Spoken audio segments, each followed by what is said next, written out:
యోని రూపంలో ఉన్నటువంటి అమ్మవారిని మనం కామాఖ్య అమ్మవారు అంటాము. ఒక చిన్న ఎరుపు రంగు వస్త్రం మన ఇంట్లో పెట్టుకుంటే వామాచారం అంటే ఖచ్చితంగా అమ్మవారికి ఏమి ఇష్టమో అవి చేయాలి. మద్యము, మాంసము, మత్స్యము, సెక్స్. తంత్ర సాధకులను అఘోరాలనొచ్చు, పాండాలనొచ్చు, శక్తి రూపులనొచ్చు, వేణుస్వామి అవ్వచ్చు. కామాఖ్య వరదే దేవి నీలపర్వతవాసిని తమ్ దేవి జగన్. అలాంటి శక్తులు కూడా వస్తాయి. ఇంత సెలబ్రిటీ స్టేటస్ వస్తుందని ఎప్పుడన్నా అనుకున్నారా మీ జీవితంలో? మౌత్ పబ్లిసిటీ మించిన పబ్లిసిటీ ప్రపంచంలోనే ఉండదు. సో నా జీవితంలో అది జరిగింది. తెలంగాణలో చావు జరిగితే ఆ ఇంట్లో ఆడవాళ్ళకు కూడా మంది. తెలంగాణ సాంప్రదాయం ప్రకారం పంతుళ్ళు కూడా నాన్ వెజ్ తింటారు. బడా వ్యాపారవేత్తలు వాళ్ళ కుటుంబాల్లో ఏదైనా పెళ్లి జరిగినప్పుడు బిజినెస్ ప్రారంభోత్సవాలకి డబ్బులు ఇచ్చి మరీ పిలిపిస్తున్నారు. అంటే వాళ్ళ ఉద్దేశం ఏంటంటే అమ్మవారు వచ్చి బ్లెస్సింగ్స్ ఇస్తుంది అని నన్ను పిలిచి ఆశీర్వదించమని అడగడం. సెలబ్రిటీస్ ఈపులో కొట్టించుకుంటారు, మాతో ఈపు మీద కొట్టించుకుంటారు. ఆ పూజ పేరున శ్మశాన బలి అని. యోని పూజ, యోని పూజ, యోని పూజ, యోని పూజ, యోని పూజ. తీరా కామాఖ్యకు పోయిన తర్వాత ఏమైంది? యోనికే పూజ చేస్తున్నాం అనే విషయం జనాలకు అర్థమైంది. ఇక్కడ బలులు లేవు, బలులు లేవు, బలులు లేవు అని చెప్పడం వల్ల ఏమైంది? స్టార్ట్ అయ్యేదే దున్నపోతు బలి కదా. ఒక ప్రొడ్యూసర్ సినిమా ఫెయిల్ కాగానే కొంతమంది ప్రొడ్యూసర్లు కూర్చొని దావతులు చేసుకునే సంస్కృతి బాలీవుడ్ లో మరీ ఘోరం. ఒక హీరోయిన్ సినిమా హిట్ అయ్యింది అంటే చందాలు వేసుకొని మరీ బ్లాక్ మ్యాజిక్ చేపిస్తారు. స్ట్రైట్ క్వశ్చన్, మీరు నాకు శత్రువు, మీరు నాకు మిత్రుడు అవ్వాలి, మీరు పూజ చేస్తారా? ఓం హ్రీం బగలాముఖి మమ సర్వదుష్టానాం ముఖం పదం స్తంభయ. ఏదంటే అది జరుగుతుంది, ఏదంటే అది జరుగుతుంది. ఎదురుగా డెడ్ బాడీ దహనం అవుతుంటే పూజ చేస్తాం. చావు పుట్టుక ఎప్పుడో నిర్ణయం అయిపోయింది, మనం దాన్ని ఫాలో అవుతాం అనేది అది నిజం. నీకు నిజం, నాకు కాదు. అంటే ఇప్పుడు చావును కూడా ఆపగలరా? మీరు చేస్తుంది బిజినెస్, సోషల్ సర్వీస్? బిజినెస్ చేస్తా, బిజినెస్ చేస్తా, బిజినెస్ చేస్తా. నేను ఏదైనా చేయగలుగుతా. హాయ్, హలో, నమస్తే. This is Suvarna. Welcome to Suman TV. So right now నాతో పాటు ఉన్నారు అంటే ఆయన ఏం మాట్లాడితే అది వైరల్, ట్రెండింగ్ అనమాట. బేసిక్గా ఆస్ట్రాలజర్ అనగానే ఆయన పేరే గుర్తొస్తుంటుంది. సెలబ్రిటీ స్టేటస్ని ఎంజాయ్ చేస్తున్నారని కూడా చెప్పొచ్చు. 2 తెలుగు రాష్ట్రాలు ఆయన ఏం మాట్లాడతారు అని ఎదురు చూసేవాళ్ళు ఉన్నారు, ఆయన ఏం మాట్లాడితే వైరల్ చేద్దామని చూసేవాళ్ళు కూడా ఉన్నారు. సో రైట్ నౌ మనతో పాటు ఉన్నారు ప్రముఖ ఆస్ట్రాలజర్ వేణుస్వామి గారు. ఆయనతో మాట్లాడదాం. నమస్కారం గురుగారు. నమస్తే తల్లి. ఓం నమో వెంకటేశాయ. వెంకటాద్రి సమం స్థానం బ్రహ్మాండే నాస్తి కించన వెంకటేశ సమోదేవో న భూతో న భవిష్యతి. ఫస్టే ఒక ర్యాపిడ్ ఫైర్ లాగానే ఒక కౌంటర్ ఇచ్చే క్వశ్చన్. యాక్చువల్లీ సెలబ్రిటీలకి కొన్ని సినిమాలు చేస్తే స్టార్డమ్ వస్తుంది, బిజినెస్లు చేసే కొద్దీ బిజినెస్ మ్యాన్స్కి సక్సెస్ వస్తుంది. బట్ ఇప్పుడు 2 తెలుగు రాష్ట్రాలలో ఒక సెలబ్రిటీ స్టేటస్ని ఎంజాయ్ చేస్తూ ప్రముఖ ఆస్ట్రాలజర్ వేణుస్వామి అనే మాటలు వింటూ ఉన్నాం. ఇంత సెలబ్రిటీ స్టేటస్ వస్తుందని ఎప్పుడన్నా అనుకున్నారా మీ జీవితంలో? నేను అనుకున్నాను, నా జాతకంలో ఉంది ఆ యోగము. సో జనరల్గా రవి బుధులు కలిసి ఉంటే మనకు గుర్తింపు వస్తుంది. కానీ ఇంతకు ముందున్నటువంటి సమాజము, social media, main stream media వేరు, ఇప్పుడున్నటువంటి మెయిన్ స్ట్రీమ్ మీడియా వేరు. ఒకవేళ ఇదే ఊపు కనుక ఇదే మీడియా 1990లో ఉండుంటే పరిస్థితి వేరే రకంగా ఉండేది. ఎందుకంటే కనీసం 1500 సినిమాలకు ముహూర్తాలు పెట్టినటువంటి వ్యక్తిగా అప్పుడున్న ట్రెండ్ వేరు, అప్పుడున్నటువంటి జనరేషన్ వేరు. సో ఆల్మోస్ట్ నాకు తెలిసినటువంటి జనరేషను 90%, అంటే నేను ఎవరితోనైతే జర్నలిస్టుతో పనిచేసినో, సినిమా జర్నలిస్టులు, నాట్ రెగ్యులర్ జర్నలిస్టులు, సినిమా జర్నలిస్టుతో పనిచేసినో, మిక్కిలినేని జగదీష్ బాబు కావచ్చు, సతీష్ బాబు కావచ్చు, చాలామంది. సో వాళ్ళందరూ మనల్ని అంత గుర్తించేవాళ్ళు, అంత మాట్లాడుకునేవాళ్ళము. ఒక టీం లాగా ఉండేది. అంటే సినిమా ముహూర్తం అయిపోగానే జర్నలిస్ట్తో మాట్లాడటము, ప్రెస్ మీట్ ఉండేది. ఇప్పుడు సిస్టమ్ అంతా మారిపోయింది. సినిమా ఓపెనింగ్ అంటే అదొక పండగ వాతావరణం. ఇంతకు ముందు నేను మాట్లాడేది, అంటే నేను మాట్లాడేది 2002, 2004 పూర్వం. సో అప్పుడు ఏంటంటే మేము సినిమా ముహూర్తం చేయగానే వాళ్ళ దగ్గరికి వెళ్ళిపోయి ప్రెస్ మీట్కి టైం ఉండేది, వాళ్ళతో మాట్లాడుకునే వాళ్ళము. సో అప్పుడు సినిమా మ్యాగజైన్స్ వచ్చేవి, వాటిని సీతార, జ్యోతి చిత్ర, ఇట్లా చాలా చాలా వచ్చేవి. అంటే ఒక వారానికి ఒక 20-30 వారపత్రికలు వచ్చేవి, సినిమా పత్రికలు. వాటిలో మా ఫోటోలు వచ్చేవి. అంటే సినిమా క్లాప్ కొట్టేది, లేకపోతే హీరోతో కొబ్బరికాయ కొట్టించేది, హీరోయిన్తో కొబ్బరికాయ కొట్టించేది, అవన్నీ కట్ చేసుకొని దగ్గర పెట్టుకునేవాళ్ళం. అది అప్పటి చరిత్ర. ఇప్పుడు చాలా ఫాస్ట్గా ఉంది. ఇంకోటి, అప్పుడు చెడు లేదు, మంచి ఒకటే. అప్పుడు ఎంతసేపు ఈ వారపత్రికలో పడితే మనం అది చూసుకోవడం, వేరే వాడికి చూపించడం. నేను ఈ వారంలో నేను పూజ చేసిన రా బాబు, ఈ సినిమాకి నేను పూజ చేసిన రా బాబు అని చెప్పి చూపించుకోవడం. ఇప్పుడు అట్లా కాదు కదా. ఇప్పుడు ఆ పద్ధతి లేదు, ఆ వ్యవహారం లేదు, ఆ జర్నలిస్టు పద్ధతి లేదు. ఇప్పుడు అంతా ఏంది, మనం ఈ సోషల్ మీడియా మనం ఏదైనా అక్కడ చేయగానే అది ఇమ్మీడియట్గా టీవీలో వస్తుంది, లేదా సోషల్ మీడియాలో ఎవరో పెట్టుకుంటారు. సో సోషల్ మీడియా అయినా ఏదైనా పేరు రావాలి అంటే జాతకంలో రవి బుధులు ఖచ్చితంగా మంచి ప్లేస్లో ఉండాలి, గురువు మంచి ప్లేస్లో ఉండాలి. సో జనరల్గా అందరి జాతకాల్లోనూ ఇవే ఉంటాయా? ఉండవు. ఉదాహరణ, గురువు అనేవాడు వాక్కు కారకుడు. వాక్కు కారకుడు అంటే చెప్పినది జరగడానికి గురువు కారకుడు. నేను ఏదైనా జాతకం చెబితే ఆ జాతకం జరగాలి అంటే ఆ జాతకాన్ని జరిపించడానికి నా జాతకంలో గురువు మంచి స్థానంలో ఉంటే తప్ప అది వర్కౌట్ అవ్వదు. అదే నువ్వు యాంకరు. యాంకర్లు బాగుండాలి జాతకం అంటే నీకు బుధుడు బాగుండాలి. ఇప్పుడు నీ జాతకం చెక్ చేస్తే దాంట్లో బుధుడు బాగుంటుంది. బుధుడు అంటే నీ గొంతు నుండి వచ్చేటువంటి మాట ద్వారా నీకు ప్రాచుర్యం లభించడం అనేటువంటిది బుధుడికి సంబంధించినటువంటిది. అలాగే హీరోయిన్స్ వచ్చేటప్పటికి శుక్రుడి కిందికి వస్తారు. వాళ్ళ జాతకం రవి శుక్రులు కలిసి లేదా రవి శుక్రులు మంచి ప్లేస్లో ఉంటే వాళ్ళు హీరోయిన్. అంటే అది హీరోయిన్ అనేది గ్లామర్కు సంబంధించిన ఫీల్డ్. అక్కడ మాటతో పని లేదు, తెలుగు భాష రాకుండా యాక్టింగ్ చేస్తారు. అక్కడ ఓన్లీ అందాన్ని చూస్తారు. కానీ మాటకు ప్రాధాన్యత యాంకర్లది, న్యూస్ రీడర్లది. జ్యోతిష్యానికి ప్రాధాన్యత వాక్శుద్ధి, అంటే చెప్పింది జరగడం. సో ఒక్కొక్కళ్ళ జాతకంలో ఒక్కొక్కళ్ళ గ్రహాల ప్రభావం చేత వాళ్ళకి ఆ పేరు వస్తుంది. వేణుస్వామికి ఎందుకు వచ్చింది అంటే గురువు ఉచ్చలో ఉన్నాడు వేణుస్వామి కాబట్టి. గురువు ఉచ్చలో ఉండడం వల్ల, గురువు అనుగ్రహం వల్ల నేను చెప్పింది జరుగుతోంది కాబట్టి, సక్సెస్ రేట్ ఎక్కువ కాబట్టి నాకు వచ్చింది. కానీ చెప్పింది జరగడం వల్ల ఇంత పేరు వస్తుందా? రాదు. కాంట్రవర్సీస్ వల్ల పేరు వస్తుంది. సో ఎందుకు వస్తుంది కాంట్రవర్సీసు? రాహు 10వ ఇంట్లో ఉన్నాడు నాకు, అంటే రాహు ఉచ్చ. సో జనరల్గా ఎవరికైతే జాతకంలో రాహు చాలా గొప్పగా ఉంటాడో వాళ్లకు ఎక్కువగా పబ్లిసిటీ వస్తుంది, మంచి కానీ చెడు కానీ, ఏ రూపకంగానైనా సరే పేరు అనేది చాలా ఎక్కువగా వస్తుంది. సో ఇప్పుడు జరుగుతున్నటువంటి సంఘటనలన్నిటికీ కారణం నా జాతకం. కానీ నేను ఎక్స్పెక్ట్ చేసిన దానికంటే కొన్ని కోట్ల % నాకు పేరు వచ్చింది. అంటే నేను ఉదాహరణ నేను తీసుకుంది 100% అనుకుందాం. మ్యాక్సిమం స్కోపు ఒక జ్యోతిష్కుడికి మ్యాక్సిమం స్కోపు ప్రచారానికి 100% ఉంటుంది, అంతకంటే ఎక్కువ ఉండదు.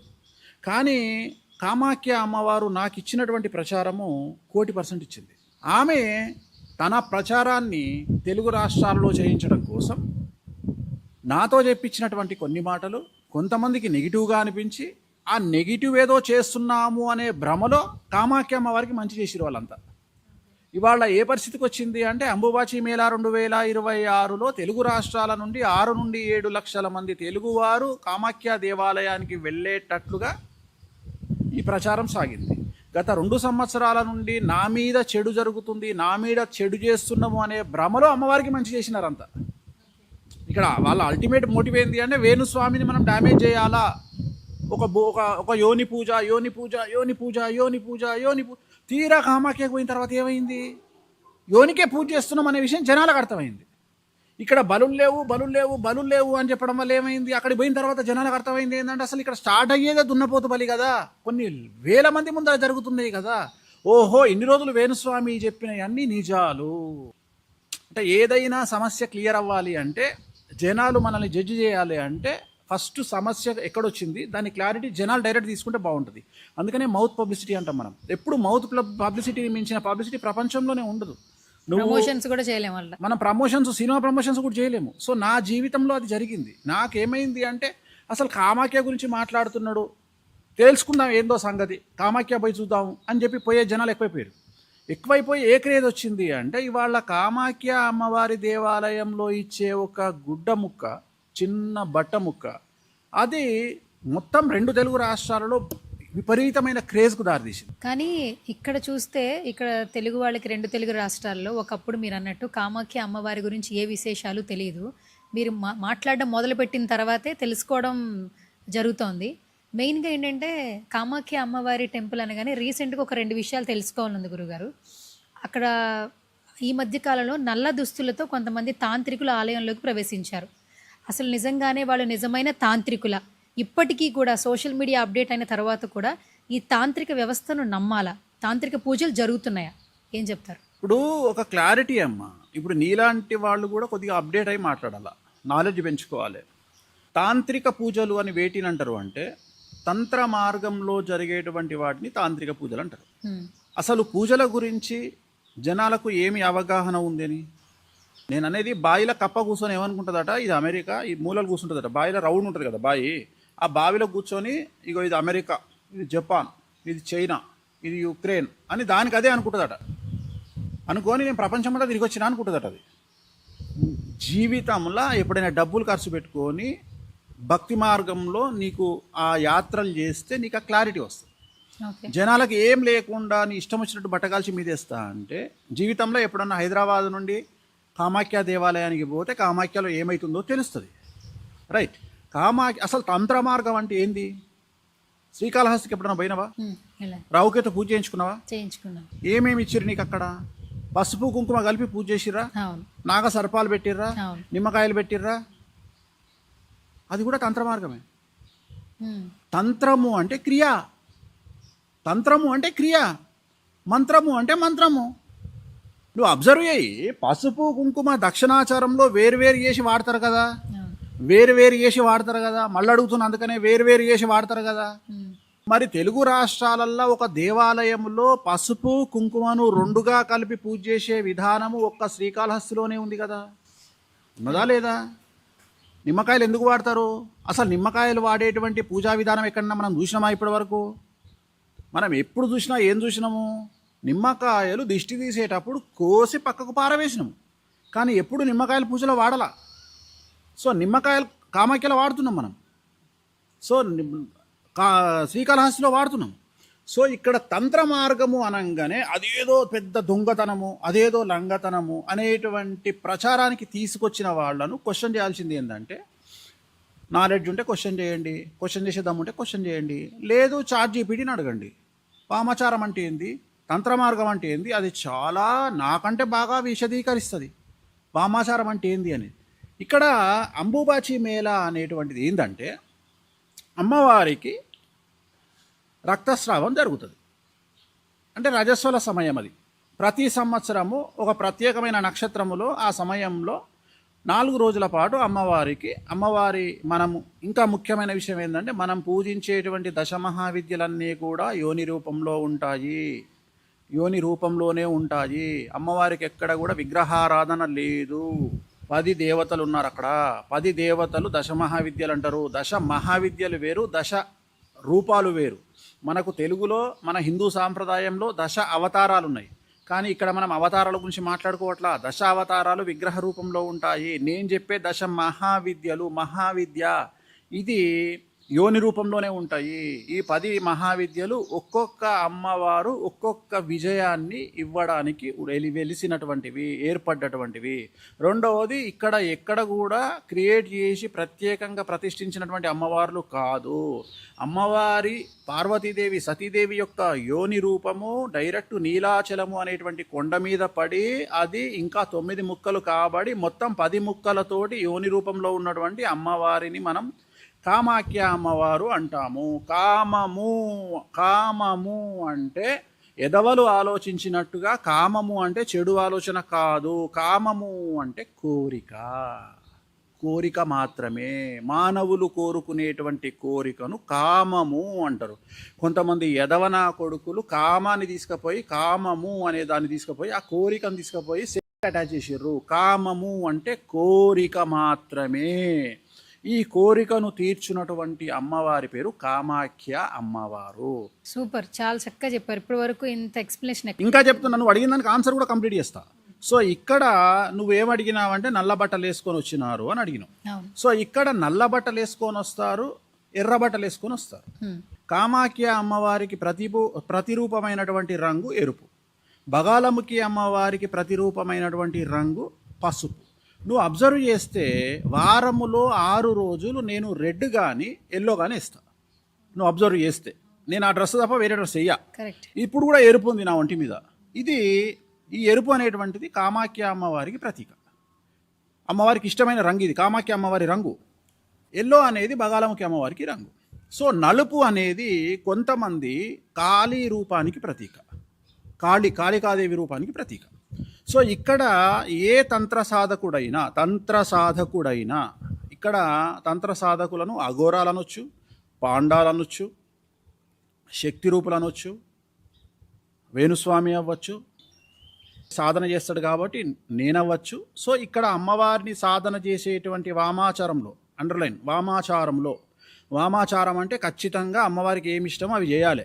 అంటే మద్యము, మాంసము, మత్స్యము, ముద్రలు, ఇవి 5. ఈ 5 లేకుండా అమ్మవారి సాధన లేదు. ఈ 5 చేస్తేనే అమ్మవారు అక్కడ సిద్ధిస్తుంది. సో ఇవి లేకుండా మేము అమ్మవారికి పాయసం పెడతాము, పూలు పెడతాము, సెకండరీ, వాళ్ళ గురించి నేను మాట్లాడట్లా. సో అలాంటి వారు అమ్మవారికి ఎప్పుడైతే ఈ ఋతుస్రావం అనేది జరుగుతుంటుందో ఆ సందర్భంలో దేవాలయాన్ని మొత్తం పూలతో అలంకరించి లోపల దేవాలయం లోపల యోనిపీఠం 3 ఉంటాయి. ఆ 3 అమ్మవార్ల యోనిల మీద ఒక బట్ట పరుస్తారు, పసుపు బట్ట, ఎరుపు బట్ట. ఆ బట్టను మొత్తం దాంట్లో వేసేస్తారు కట్టలు కట్టి. వేసినప్పుడు అమ్మవారికి ఆ ఎరుపు రంగులో వచ్చినటువంటి స్రావము అది బట్టను మొత్తం తడిపేస్తుంది. తడిపిన తర్వాత మిగిలినటువంటి స్రావము బ్రహ్మపుత్ర నదిలో కలుస్తుంది. సో ఎప్పుడైతే ఈ ద్వార బంధనం జరిగిందో, ఈ ద్వార బంధనం జరిగినప్పుడు చాలా విపరీతమైనటువంటి శక్తులు అమ్మవారి దేవాలయంలో ఉంటాయి అని తంత్ర సాధకుల యొక్క నమ్మకము. సో అందుకని వీళ్ళు ఏం చేస్తారు, బగలాముకి సంబంధించినటువంటి మంత్రాన్ని కానీ, వారికి నచ్చినటువంటి దశ మహావిద్యల మంత్రాన్ని కానీ వీళ్ళందరూ కూడా జపిస్తూ దేవాలయం చుట్టూ కూర్చొని ఉంటారు, లేదా దేవాలయం చుట్టూ పరిక్రమ చేస్తారు. అంటే ఒక 3, 10, 40 వాళ్ళ ఇష్టాన్ని బట్టి మంత్ర సాధన చేస్తూ కామాఖ్య వరదే దేవి నీలపర్వతవాసిని తం దేవి జగన్మాత యోనిముద్రే నమోస్తుతే, ఇది మూలమంత్రం. ఈ మంత్రాన్ని అమ్మవారి మంత్రాన్ని జపిస్తూ సో కొండ చుట్టూ అమ్మవారి దేవాలయం చుట్టూ తిరుగుతారు. తిరిగినప్పుడు వారికి కొన్ని శక్తులు వస్తాయి. ఏం శక్తులు వస్తాయి? నేను ఎలాగైతే నేను చెప్పింది జరగాలి అని నేను కోరుకుంటానో ఒక జ్యోతిష్కుడిగా, అలాంటి శక్తులు నాకు వస్తాయి. అట్లనే అవే శక్తులు వస్తాయి. అమ్మవారి కామము, కోరిక, ఇది నా కోరిక, ఈ కోరికను ఆ టైంలో అమ్మవారు తీరుస్తుంది. సో ఇలా ఎవరి సాధకులు ఎవరికి ఏం కావాలనో వాళ్ళు, కొంతమంది అఘోరాలు, ఇంకా కొంతమంది స్వామీజీలు, కొంతమంది పాండాలు, కొంతమంది సాధకులు, కొంతమంది తంత్ర మార్గం చేసేవాళ్ళు, వీళ్ళందరూ కామాఖ్య దేవాలయానికి ఆ సందర్భంలో వస్తారు. ఇది అయిపోయినాక అమ్మవారి దేవాలయం ఓపెన్ అయినాక 2 ఇస్తారు అక్కడ. ఒకటి ఎరుపు రంగులో ఉండే నీరు, అది జనాలకు ఇవ్వరు, చాలా తక్కువ మందికి ఇస్తారు, సాధకులకే ఇస్తారు. అలాగే ఒక చిన్న ఎరుపు రంగు వస్త్రం ఇస్తారు. అది ఎరుపు రంగులో ఉండొచ్చు, పసుపు రంగులో ఉండొచ్చు, చిన్న వస్త్రం ఇంతే. అది మన ఇంట్లో పెట్టుకుంటే ఎక్కడికో వెళ్ళిపోతాము అనేది, అన్ని సకలం సిద్ధిస్తాయి అనేది నమ్మకం. చాలా మంది నమ్ముతున్నారు. చాలా మంది నార్త్ ఇండియాలో ఉండేవారి నమ్మకం. వేణుస్వామి వల్ల తెలుగు రాష్ట్రాల్లో పరిచయం అయింది. యాక్చువల్గా దీనికంటే ముందు ఇంకొకటి ఉంది, ఏంటంటే ఇదే తంతు కరెక్ట్గా దసరా నవరాత్రి ఉత్సవాలలో మొత్తం నార్త్ ఇండియా అంతా అమ్మవారి పూజలు చేస్తారు, కాళీ పూజలు. అప్పుడు ప్రత్యేకించి ఒక జీవానికి సంబంధించినటువంటి గర్భసంచికి సంబంధించినటువంటి ఒక వస్తువును వాళ్ళ ఇళ్లలో ఉంచుకోవడం ఆనవాయితీ.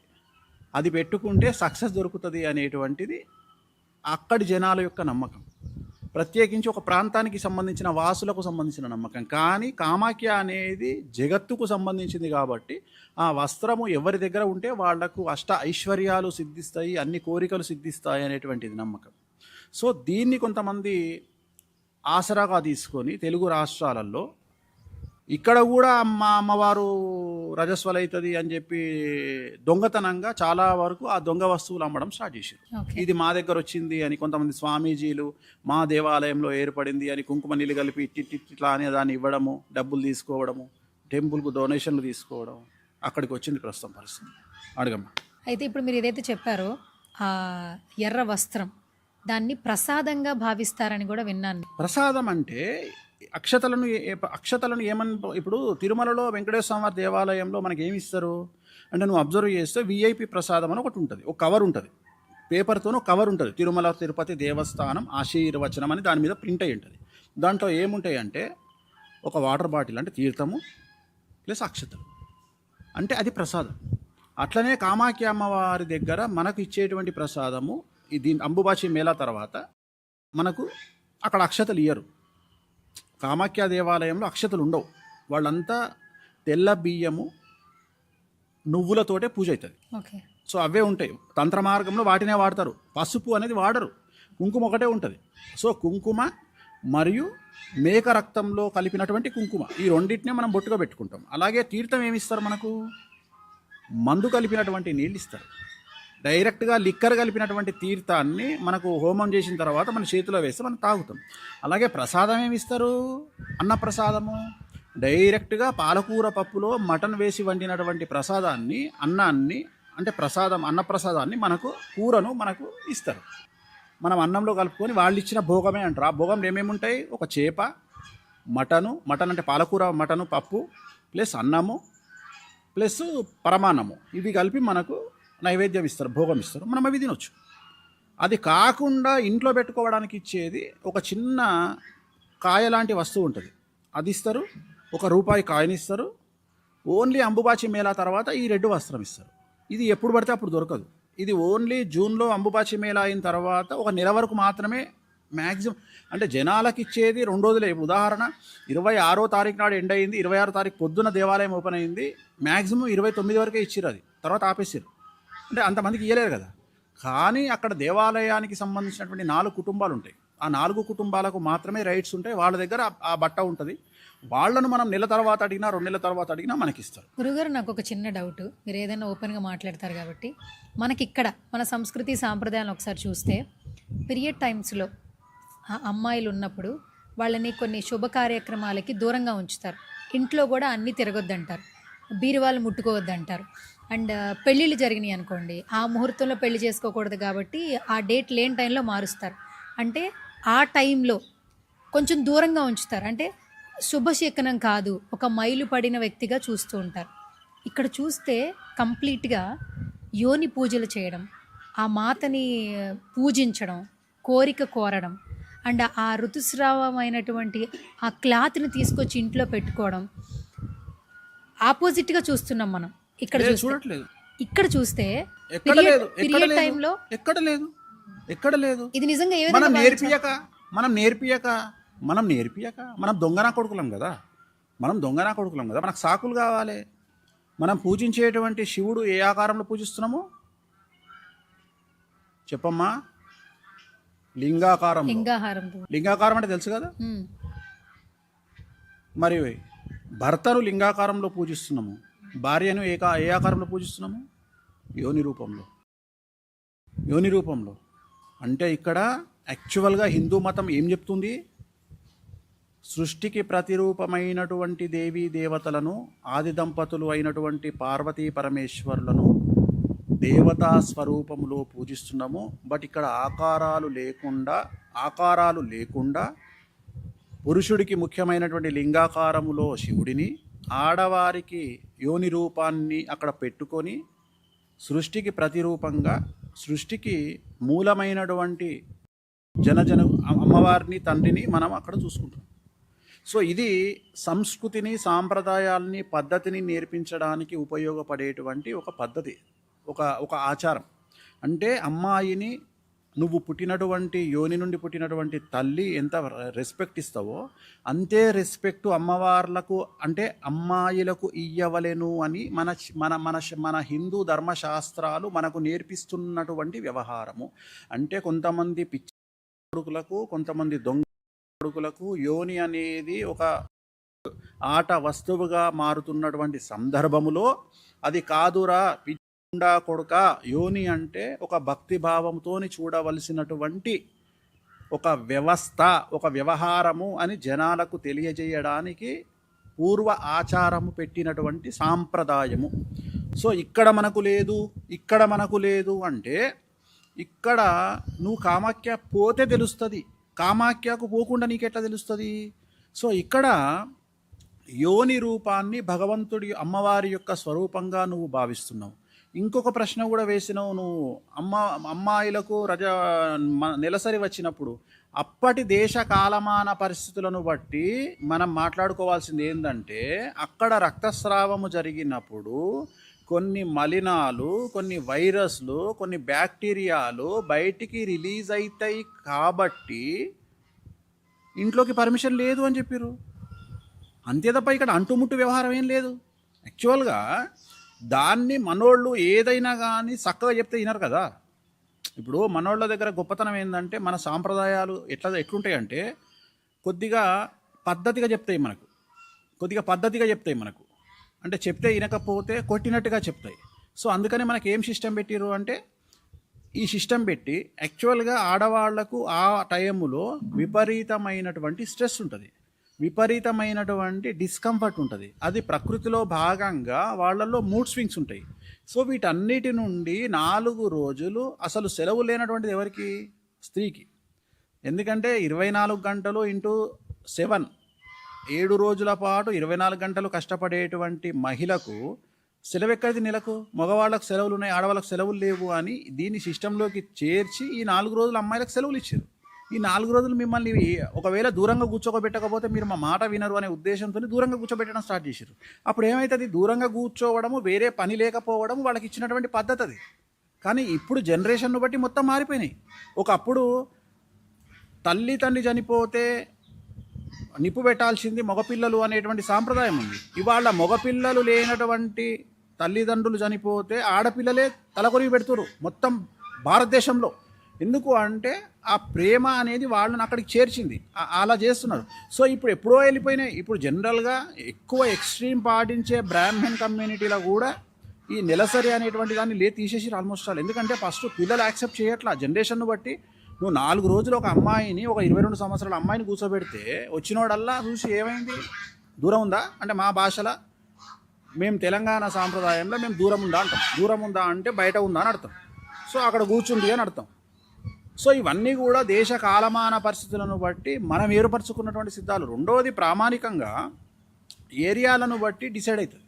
ఇంతకు ముందు ఇప్పుడు ఉదాహరణ చెప్తా. ఇప్పుడు తంత్ర మార్గములో నాన్ వెజ్ లిక్కర్ ఉంటుంది వామాచారంలో అని చెప్పినట్టు తెలంగాణ సాంప్రదాయం కానీ భగవంతుడు మనకు ఆచార వ్యవహారాన్ని ఎట్లా పెట్టిండంటే తెలంగాణ సాంప్రదాయంలో మందు, మాంసము, భక్తి 3 కలిసి ఉంటాయి.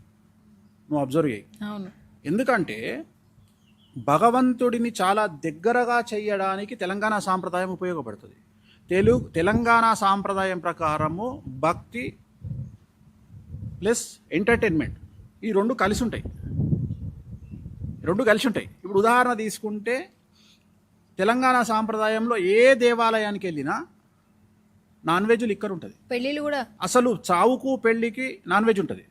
ఇప్పుడు ఉదాహరణ తెలంగాణలో ఎవరైనా చనిపోతే చేదునోరు అంటారు.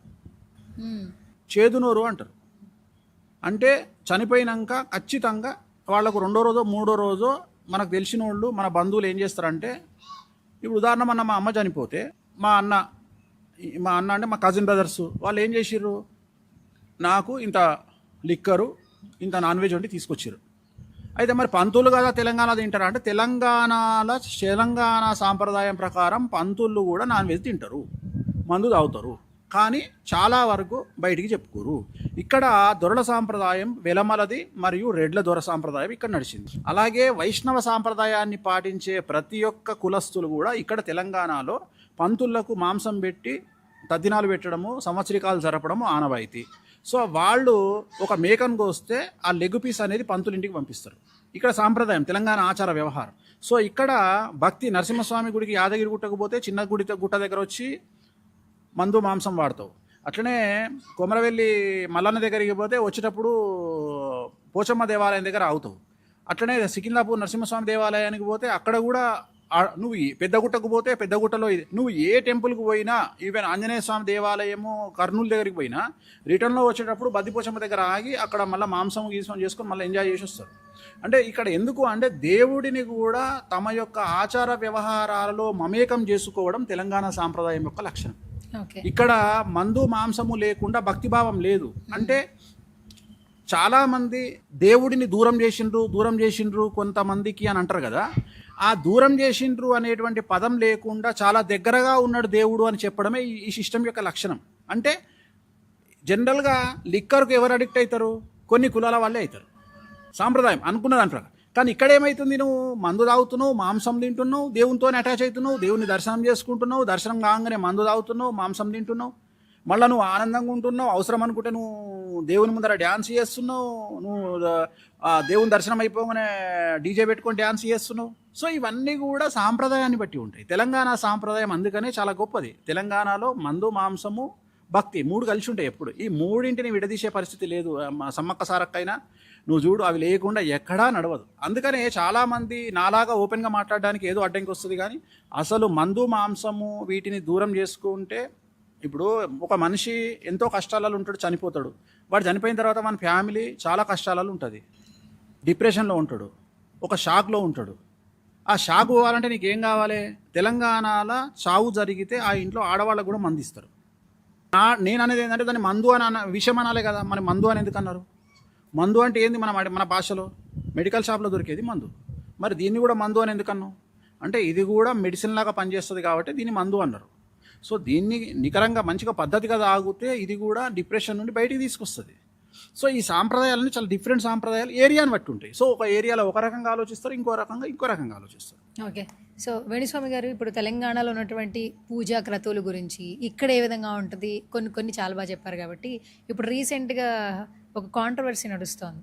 ఒక సినిమా ప్రమోషన్కి సంబంధించి ఒక పూజ, ఇడుపు కాగితం అనేది కొంతమంది ఏపీలో ఉన్న వాళ్ళకి ఆ పదానికి అర్థం తెలియదు. తర్వాత ఒక సినిమా వస్తుందని మాత్రమే తెలుసు. బట్ తెలంగాణలో ఇడుపు కాగితం అంటే విడాకులు అని అర్థం అంట. వాళ్ళు ఒక సినిమా ప్రమోషన్ దిశగా ఒక టైటిల్ లాంచ్ చేశారు.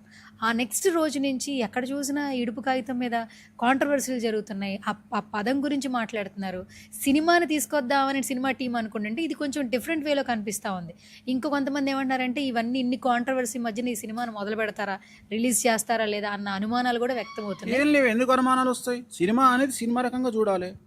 ఇప్పుడు సినిమా అనేది సినిమా రకంగా చూడాలి. ఇప్పుడు ఉదాహరణ పెద్ద సినిమా వచ్చింది, నాకు సినిమా అర్థం కాలేదు, చూసిన, అర్థం చేసుకోవడానికి ప్రయత్నం చేసిన.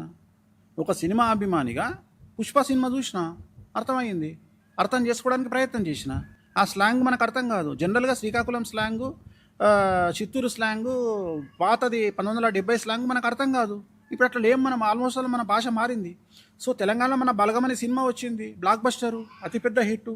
సో ఎన్ని రోజులు తెలంగాణను ఒక విలన్కు మాత్రమే పరిమితం చేసి తీసినటువంటి తెలుగు సినిమా వ్యవస్థ ఇక మీదట కూడా ఇక్కడ తెలంగాణలో కూడా సో తెలంగాణకు సంబంధించిన హీరోలు బయటికి వస్తున్నారు. సో చాలా వరకు దిల్ రాజు ప్రొడ్యూసర్ అయిన తర్వాత చాలా సిస్టమ్ మారింది. ఎందుకంటే దిల్ రాజు తెలంగాణ వాడిగా దిల్ రాజు వచ్చిన తర్వాత తెలంగాణ హీరోలు స్టార్ట్ అయ్యారు, తెలంగాణ ఆర్టిస్టు స్టార్ట్ అయ్యారు. అట్లనే తెలంగాణ సినిమాలు కూడా కల్చర్ అనేటువంటిది స్టార్ట్ అవుతుంది. ఇప్పుడు నాకు తెలిసినటువంటి కొంతమంది ప్రొడ్యూసర్లు కూడా ఇప్పుడు సినిమా తీయబోతున్నారు. మన ఏమంటారు, పోతురాజు అని ఒక సినిమా రాబోతుంది. సో తెలంగాణ కల్చర్ మీద చాలా సినిమాలు వస్తున్నాయి. నేను అనే పాయింట్ ఏంటంటే సినిమా అనేది సినిమానగానే చూడాలి. రెండోది ఇక్కడ విమర్శ అనేది ఎట్లుంది అంటే ఇడుపు కాగితము అనేది it is very easy to know. అంటే నేను ఏమంటున్నా అంటే ప్రతి భాషలోనూ ప్రతి యాసలోనూ చాలా రకాల అర్థం చేసుకునే విధానము మనకు అర్థం కాకపోవచ్చు. కొంతమంది స్పీడ్గా మాట్లాడతారు, ఒక్కొక్క భాష స్పీడ్గా యాస ఉంటుంది. శ్రీకాకుళంలో మాట్లాడే యాస మనకు అర్థం కాదు, బట్ అర్థం చేసుకోవడానికి ప్రయత్నం చేస్తాం. అట్లనే నెల్లూరు యాస ఒక టైపులో ఉంటుంది. రెండవది ఏంటంటే ప్రతి భాష ప్రతి రాష్ట్ర బార్డర్లోనూ మారుతుంది. ఉదాహరణ చిత్తూరు, మనము తమిళనాడు బార్డర్కి పోతే వాళ్ళు తమిళ్ తెలుగు రెండు మాట్లాడతారు, ఆ యాస వేరే ఉంటుంది. అలాగే బెంగళూరు కర్ణాటక మరియు ఆంధ్ర ప్రాంతానికి పోతే ఆ యాస వేరే ఉంటుంది. అట్లనే మహారాష్ట్ర, ఇప్పుడు తెలంగాణ మా బార్డర్లో, తెలంగాణ ఆదిలాబాద్ బార్డర్లో మా యాస ప్లస్ ఆ సిస్టమ్ వేరే ఉంటుంది. అట్లనే కర్నూలు బార్డర్కు పోతే రాయలసీమ మిక్స్ అవుతుంది. సో ఇది సహజం. ఇది ప్రతి 100 కిలోమీటర్లకు భాష దాన్ని రూపాంతరం మార్చుకుంటూ పోతుంది, దాని స్టైల్ మార్చుకుంటూ పోతుంది. ఈ మధ్యకాలంలో మీ గురించి ఒక మాట వినిపిస్తోంది. కొంతమంది బడా వ్యాపారవేత్తలు వాళ్ళ కుటుంబాల్లో ఏదైనా పెళ్ళిళ్ళు జరిగినప్పుడు బిజినెస్ ప్రారంభోత్సవాలకి డబ్బులు ఇచ్చి మరీ పిలిపిస్తున్నారు అని. ఇది ఎంతవరకు వాస్తవం? అంటే వామాచారం చేసేవాళ్ళు ప్రపంచంలో, భారతదేశంలో చాలా తక్కువ మంది. సో తెలుగు రాష్ట్రాలకు సంబంధించి వామాచారం చేసినటువంటి వ్యక్తిని నేను ఒక్కడనే. వామాచారం అంటే వాళ్ళ ఉద్దేశం ఏంటంటే అమ్మవారు వచ్చి బ్లెస్సింగ్స్ ఇస్తుంది అని ఇక్కడ సిస్టమ్. జనరల్గా మాకు ఏమవుతుంది అంటే ఇప్పుడు ఏదైనా కొత్త షాప్ ఓపెనింగ్ జరుగుతుంది, లేకపోతే ఏదైనా పెద్ద వ్యాపారం, ఉదాహరణ 5 స్టార్ హోటల్ ఓపెన్ అవుతుంది, లేకపోతే ఒక బిగ్ ఫ్యాట్ వెడ్డింగ్ జరుగుతోంది. సో వాటికి ఒక అమ్మవారిని ఆహ్వానించినట్లుగా సాధకుడిని ఆహ్వానిస్తారు. జనరల్గా జరిగేది ఇది. కాకపోతే తెలుగు రాష్ట్రాల్లో ఇది నోటీస్ లేదు ఇంతకుముందు. అంటే ఇది సంప్రదాయం అనేది మన సంప్రదాయం కాదు, ఇది నార్త్ ఇండియా సంప్రదాయం. ఇప్పుడు ఎలాగైతే మనకు అక్షయ తృతీయ అనేది మన సంప్రదాయం కాదు, మనం ఓన్ చేసుకున్నాం. అట్లనే ఇప్పుడు నార్త్ ఇండియా సాంప్రదాయం కూడా మన తెలుగు రాష్ట్రాల్లో వచ్చింది. దానికి ఏం చేస్తారంటే పెళ్ళిళ్ళకు నన్ను పిలిచి ఆశీర్వదించమని అడగడము. ప్లస్ ఇంకోటి ఏంటంటే ఖచ్చితంగా ఈ పెద్ద పెద్ద వాళ్ళు ఏం చేస్తారంటే సెలబ్రిటీస్ ఈపులో కొట్టించుకుంటారు మాతోని, ఈపు మీద కొట్టించుకుంటారు మాతోని. నువ్వు కామాఖ్య వెళ్ళు, కామాఖ్యలో పూజ అయిన తర్వాత అమ్మాయిలను కూడా కొడతారు ఈపులో, ఈపులో. అంటే ఇట్లా నువ్వు దండం పెడతావా అయ్యగారికి, వంగుతావు కదా. జనరల్గా వంగినప్పుడు ఏం చేస్తారు, ఎక్కడ దేవాలయంలో అయినా అక్షతలు తీసేస్తారు కదా. కామాఖ్యలో ఏం చేస్తారంటే ఈ చైన్ ఇట్లా పెట్టి ఈపులో కొడతారు 2 సార్లు. ఇక్కడ ఉద్దేశం ఏంటంటే నీకున్నటువంటి నెగిటివ్స్ అని పోవడానికి అమ్మవారి సాధకుడిగా, అంటే మేమేం తంత్ర మార్గంలో మేము ఆలోచిస్తామంటే మా కడుపులో అమ్మవారు ఉంటుంది అనేది మేము నమ్ముతాం సిద్ధాంతాన్ని. మేము నమ్మి ఏం చేస్తామంటే ఈ అమ్మవారికి మంత్లీ ఫీడింగ్ ఇవ్వాలి కాబట్టి, అంటే డైలీ ఫీడింగ్ ఎక్కిస్తామో మంత్లీ ఫీడింగ్ ఇవ్వాలి కాబట్టి ఈ అమ్మవారి కోసం ఒక మటను ఇంత మందు తాగాలి అనేది మా తాంత్ర సాధనలో ఉంటుంది. నువ్వు అబ్జర్వ్ చేయి. అంటే ఇప్పుడు అఘోరాలు ఉన్నారు, అఘోరాలు నువ్వు అబ్జర్వ్ చేస్తే నువ్వు కాశీకి పోయినా ఎక్కడికి పోయినా అఘోరాలు ఏం చేస్తారు, ఖచ్చితంగా గంజాయి తీసుకుంటారు నువ్వు అబ్జర్వ్ చేస్తే. సో ఇక్కడ ఉద్దేశం ఏంటంటే శివుడు గంజాయి తాగుతాడు అనేది వాళ్ళ నమ్మకం, అందుకని వాళ్ళు కూడా గంజాయిని తాగుతారు. సో శివుడి రూపంలోని వాళ్ళు ఊహించుకుంటారు. అట్లనే మేము అమ్మవారిని ఎవరైతే సాధకులం ఉంటామో, మేము ఎవరైతే కామాఖ్యను దశమహావిద్యలను తంతమార్గంలో వామాచారంలో మేము ఆరాధిస్తామో మాకు కంపల్సరీ నాన్ వెజ్ లిక్కర్ అవసరం. సో వాళ్ళ ఉద్దేశం ఏంటి అంటే సెలబ్రిటీస్ కానీ పెద్ద పెద్ద వాళ్ళు కానీ బిగ్ ఫ్యాట్ వెడ్డింగ్లు చేసుకునే వాళ్ళు కానీ డబ్బున్న వాళ్ళు కానీ ఏమనుకుంటారంటే ఈ అమ్మవారే వచ్చింది అని భావించి పిలుచుకొని ఈపులో కొట్టించుకుంటారు. అంటే ఇట్లా బ్లెస్సింగ్సే. కానీ జనరల్గా నువ్వు నెత్తి మీద బ్లెస్సింగ్ చూస్తావు. ఇప్పుడు మామూలుగా నేను తెలుగు వాళ్ళైతే నేను నెత్తి మీద ఇట్లా పెడతా చెయ్యి. ఎవరైనా ఇప్పుడు బాలయ్య బాబు కానీ పెద్ద పెద్ద వాళ్ళు నెత్తి మీద చేయబెట్టి ఆశీర్వదిస్తారు. కానీ ఇక్కడ ఏంటంటే వాళ్ళని ఇట్లా హెడ్ మీద చేయబెట్టి ఇట్లా ఉంచి ఇట్లా ఈపులో ఇట్లా ఒక దెబ్బేయడం అయిపోయింది అంతే. ఇది బ్లెస్సింగ్ ఇది. సో అమ్మవారే వచ్చి కొట్టింది, మాకేమైనా నెగిటివ్స్ ఉన్నాయి, మా మీద ఏమైనా ప్రయోగాలు జరిగినాయి పోయినాయి అనే ఉద్దేశంతో మనల్ని పిలిచి మనకు ఒక బట్టలు పెట్టి ఇన్ని డబ్బులు ఇచ్చి మనల్ని, అదేమైంది అంటే అట్లా కూడా మాకు ఇప్పుడు ఉదాహరణ. కాకపోతే అందుకని ఎవరి ఫంక్షన్ ఇచ్చినా నేను పోను. అంటే ఇప్పుడు ఏమవుతుంది అంటే అన్ని ఫంక్షన్లకు అటెండ్ అయితే ఈ హోదా మిస్ అవుతుంది. ఇప్పుడు కొన్ని నార్మల్ ఇన్విటేషన్స్ ఉంటాయి, కొన్ని స్పెషల్ ఇన్విటేషన్స్ ఉంటాయి. నార్మల్ ఇన్విటేషన్కి పోతున్నాము అంటే మన అటెండెన్సే గొప్పది. అక్కడ ఇక్కడ ప్రివిలేజ్ కాదు, నువ్వు సెలబ్రిటీగా పోతలేవు, నువ్వు అమ్మవారి ప్రతిరూపంగా పోతున్నావు అక్కడికి. అందుకని ఇది ప్రీషియస్. సో అందుకని ఎక్కడికి పడితే అక్కడికి నేను పోను. జనరల్గా నాకు ఫంక్షన్లు కూడా ఇప్పుడు నెలకు మన ఒక 50 వచ్చినాయి, పోలే నేను. సో డిఫరెంట్గా ఉంటుంది. ఓకే. సో ఇంకొకటి ఏంటంటే ఏ సమస్య వచ్చినా వేణుస్వామి దగ్గరికి వెళ్తే పరిష్కారం దొరుకుతుందని ఈ మధ్యకాలంలో చాలామంది, ఇప్పుడు మేము ఒక ఇంటర్వ్యూ చేస్తాము, మాకే కాల్ చేసి నాకు వేణుస్వామి గారి అపాయింట్మెంట్ కావాలి అని నాకు కాల్ చేసిన వాళ్ళే చాలా మంది ఉన్నారు. నేను మీకు ఫోన్లు కూడా చేసి చెప్పాను. కరెక్టే, అది నమ్మొచ్చు. నేను అలా ఒక 2 కాంటాక్ట్స్ కూడా షేర్ చేశాను యాక్చువల్లీ. ఒకళ్ళేమో వివాహానికి సంబంధించి చేశారు, ఒకళ్ళు బిజినెస్ సంబంధించి చేశారు. ఎంత కష్టపడినా కూడా ఇంట్లో డబ్బు నిలవట్లేదట. సో దాని గురించి కూడా అడిగారు. అపాయింట్మెంట్ అదంతా ఫీజు అంతా అడిగినప్పుడు కూడా నేను మీ మేనేజర్ సంపత్ గారికి కాల్ చేసి చెప్పాను యాక్చువల్లీ. సో ఇంటర్వ్యూలు చేస్తున్న వాళ్ళకు కూడా వేణుస్వామిని కలవాలి, వేణుస్వామితో మాట్లాడాలి, వేణుస్వామి దగ్గరికి వెళ్తే ఏదో జరుగుతుందని ఒక ఇదిలోకి తీసుకొచ్చేసారు మీరు. ఈ ప్రయాణం ఎప్పటి నుంచి మొదలైంది, ఎన్నేళ్ల నుంచి మొదలైంది అసలు? అంటే ఇప్పుడు నమ్మకం వచ్చింది ప్రతి ఒక్కరికి, ఈ నమ్మకం రాకముందు ఎన్నేళ్ల సాధన ఇదంతా? ఎంత భయంకరంగా ఉంటుంది అంటే పేరు చెప్పలేను. నిన్నగాక మన టీవీ ఇండస్ట్రీకి సంబంధించి అతి పెద్ద ఛానల్లో పనిచేసేటువంటి ఒక యాంకర్ హస్బెండ్ ఐసీయూలో ఉన్నాడు. ఇప్పుడు ఈరోజు 1 వీక్ నుండి ఉన్నాడు. కంటిన్యూగా ఆమె నాకు ఫోన్ చేస్తూ ఉంది, నేను లేను, బయట ప్రోగ్రాంలో ఉన్నా. సడన్గా నాకు మెసేజ్ పెట్టింది, మా వారు ఐసీయూలో ఉన్నారని. ఏడ్చుకుంటూ, నేను ఫోన్ చేయగానే ఏడ్చుకుంటూ మాట్లాడుతుంది. అసలు ఎంత బాధ అనిపిస్తుంది అంటే మామూలు బాధ అనిపించదు. ఆమె ఏమంటుంది అంటే, మీరు ఏదైనా చేయగలుగుతారు, బ్రతికించండి. అసలు అంటే ఆ జాతకుడికి యోగం లేకపోతే ఎట్లా బతుకుతాడు? మన ప్రయత్నం మనం చేస్తాం. ఆల్రెడీ అక్కడ ఆయన జాతకంలో అనారోగ్య సమస్యలు ఉన్నాయి, వాటిని మనం పూజ రెక్టిఫై చేసినాము, పూజ చెప్పినాము, చేసుకున్నారు, వచ్చిండ్రు, అన్నీ జరుగుతున్నాయి. సడన్గా తను ఒక 1 వీక్ బ్యాక్ కొలాప్స్ అయ్యిండు, ఐసీలో ఉన్నాడు. మన ఆఫీస్కి ఒక క్లయింట్ వచ్చింది, జాతకం చూసిన తర్వాత ఏడ్చుకుంటూ 2 కాళ్ళు పట్టుకొని మీరైతే ఏదన్నా అవుతుంది, మీరు ఏదైనా చేయగలుగుతారు. సో నేను ఎంతవరకు చేయగలుగుతా అంటే మ్యాక్సిమం సమస్య రాకముందు నాకుండే స్వేచ్ఛ 100%, కానీ సమస్య వచ్చిన తర్వాత నా స్వేచ్ఛ తగ్గుతూ వస్తుంది. ఉదాహరణ వాళ్ళకి అర్థమయ్యే భాషలో చెప్పాలంటే డాక్టర్ ఏమంటాడు, గంట ముందు తీసుకొచ్చింటే మేము బతికిచ్చేవాళ్ళం అంటాడు. సో మీదేనా అంతే? సో నేనేందంటే మీరు సమస్య, ఇది సమస్య, కానీ ఇక్కడ ప్రాబ్లం ఏమైంది, నన్ను విమర్శించడానికి నా స్టైల్ను విమర్శిస్తున్నారు. సో నేను ఎందుకు నెగిటివ్లు చెప్తున్నా, పెద్ద పెద్ద నష్టాలు జరగకూడదు అనే ఉద్దేశంతో నెగిటివ్లు చెప్తున్నా. సో నేను పాజిటివ్లు చెప్పను. నేను నీకు క్యాన్సర్ వస్తుందనో, నీకు ఇంకో ప్రాబ్లం అవుతుందనో, ఇన్కమ్ ట్యాక్స్ రైడ్ అవుతుందనో, ఈడీ రైడ్ అవుతుందనో, ఇవన్నీ నేను ఎందుకు చెప్తున్నా అంటే రాబోయే సమస్యల నుండి మీ ప్రయత్నాలు మీరు చేసుకుంటారు అనే ఉద్దేశంతోనే చెప్పబడుతున్నటువంటి మాటలు ఇవన్నీ. సో వేణుస్వామి మాట్లాడితే నెగిటివ్గా మాట్లాడతాడు. నేను ఎక్కడో చూసిన ఒక ఆడామె వచ్చి మాట్లాడుతుంది. నేను మొన్న ఒక ఇంటర్వ్యూలో చెప్పిన, అందమైన ఆడవాళ్లకు 18 జాతి స్త్రీలకు సుఖ సంసారం అంటే కుటుంబ సౌఖ్యత ఉండదు అని చెప్పుతూ దాని వెనకాల చాలా పాజిటివ్గా ఆడవాళ్ళ గురించి మాట్లాడి, ఇప్పుడు నేను ఎంత పాజిటివ్గా మాట్లాడినా నేను ఆడవాళ్ళ గురించి ఇందాక. సో ఇలాంటి పాయింట్లు ఎవడు మాట్లాడు. వేణుస్వామి చెప్పిండు అందమైన అమ్మాయిలకు భర్తలు ఉండరట, భర్తలు వదిలేస్తారట. దాన్ని పెద్ద టాపిక్గా తీసుకొని డిస్కషన్. నేను మంచి చెప్పినప్పుడు ఎందుకు మాట్లాడతలేవు, ఎందుకు చెప్పినా అక్కడ అంటే లెక్కలు కూడా చెప్పు, అట్లనే లెక్కలు కూడా చెప్పు, ప్రతిదీ ప్రామాణికంగా మాట్లాడు. ఈ సంవత్సరము 2025వ సంవత్సరము మగవారి చేతిలో దారుణ హత్యకు గురైన సంచలనాత్మకమైన మగవాళ్ళ డెత్స్ 500 ఉంటే 795 ఉంటే ఆ ఆడవారి డెత్స్ 500 ఉన్నాయి. 2025లో మగవారి చేతిలో అతి దారుణంగా చంపబడి మీడియాకెక్కిన కేసులు 500 ఉన్నాయి ఆడవాళ్ళవి. అంటే ఆడవాళ్ళు 500 మంది చనిపోయారు, కానీ మగవాళ్ళు 795 మంది చనిపోయారు. సంచలనాత్మకమైన డెత్స్. నిన్న పూణే డెత్ లాగా నేను మాట్లాడేది. సో ఇట్లా లెక్కలు మాట్లాడుకోండి. అట్లనే వేణుస్వామి మంచి చాలాసార్లు చెప్తాడు.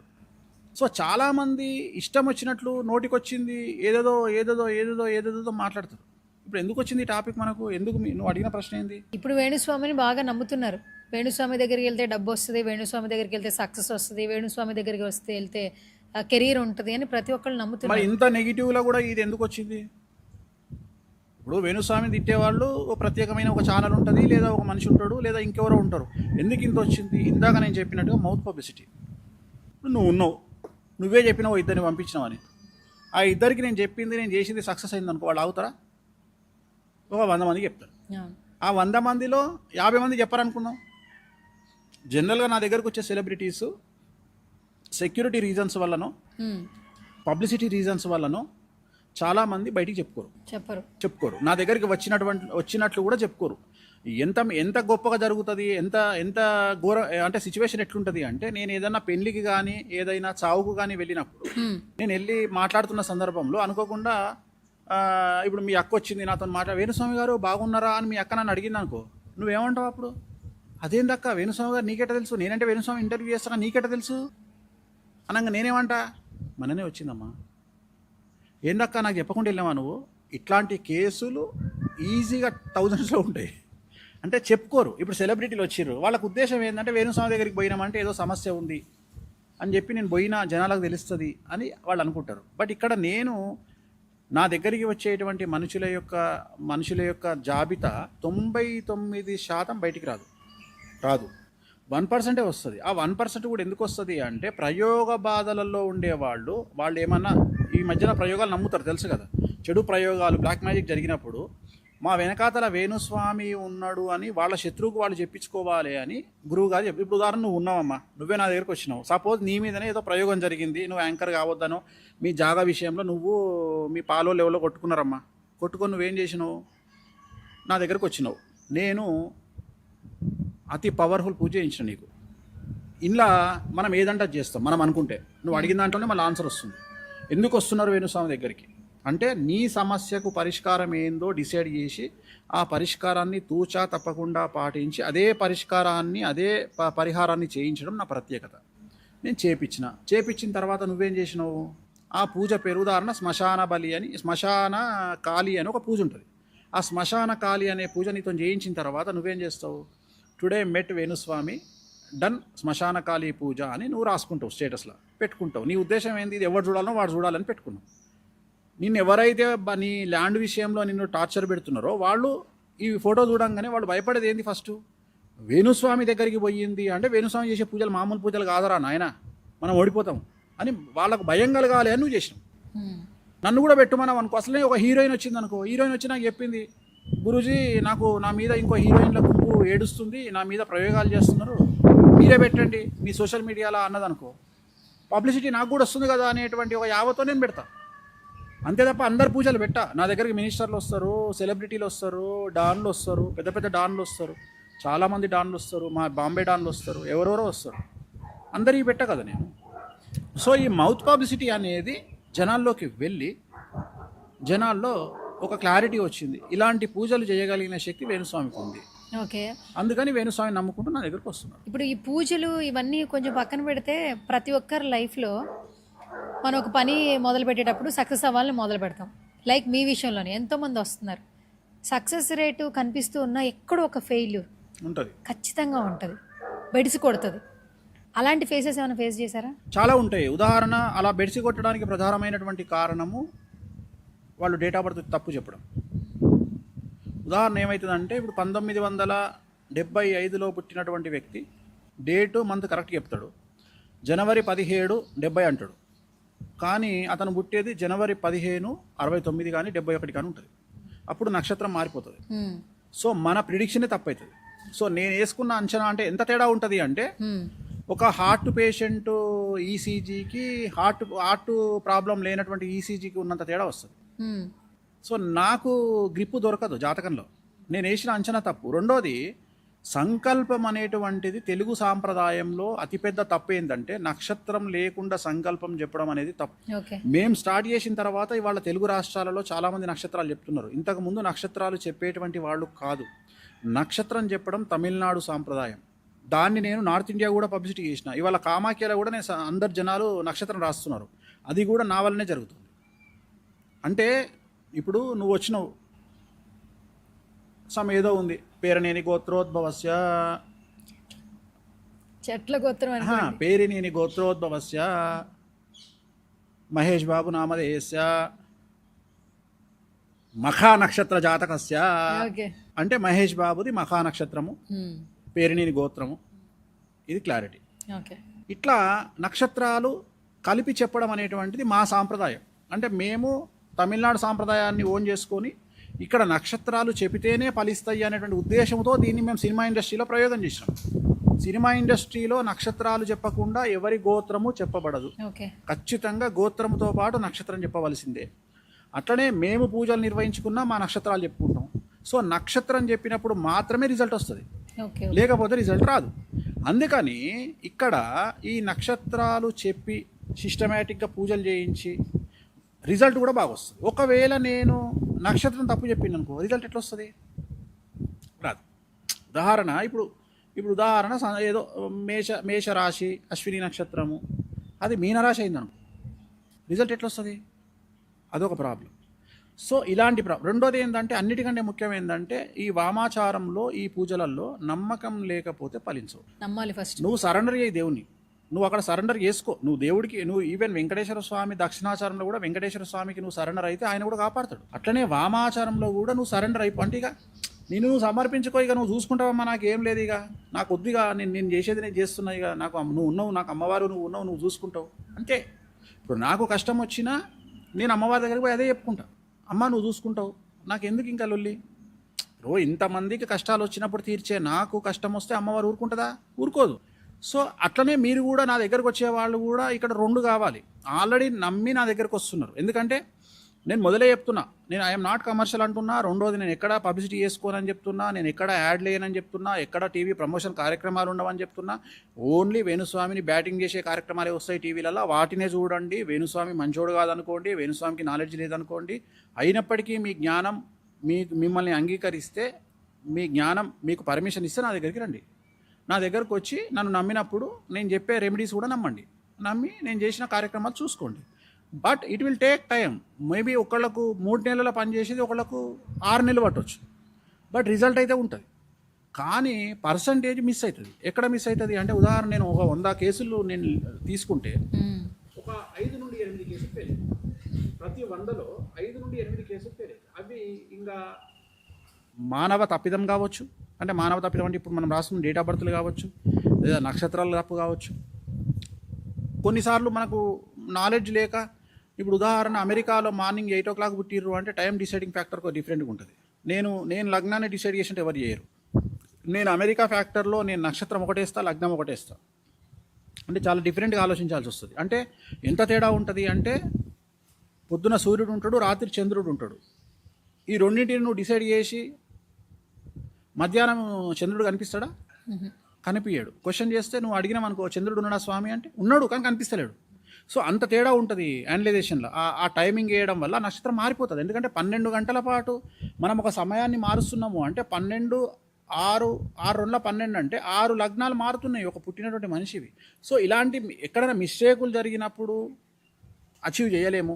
రెండవది ఏదైనా మానవ తప్పిదం అచీవ్ చేయలేము. లేదు నేను ఎక్స్పెక్ట్ చేసిన దానికంటే భయంకరమైన దరిద్రంగా ఉందనుకో అవతల వ్యక్తి యొక్క జాతకం, చాలా ఎక్స్ట్రీమ్ ఉందనుకో, అంటే ఇక మూర్ఖంగా పోతుండనుకోవాడు, ఇక మనం ఏం చేయలేం.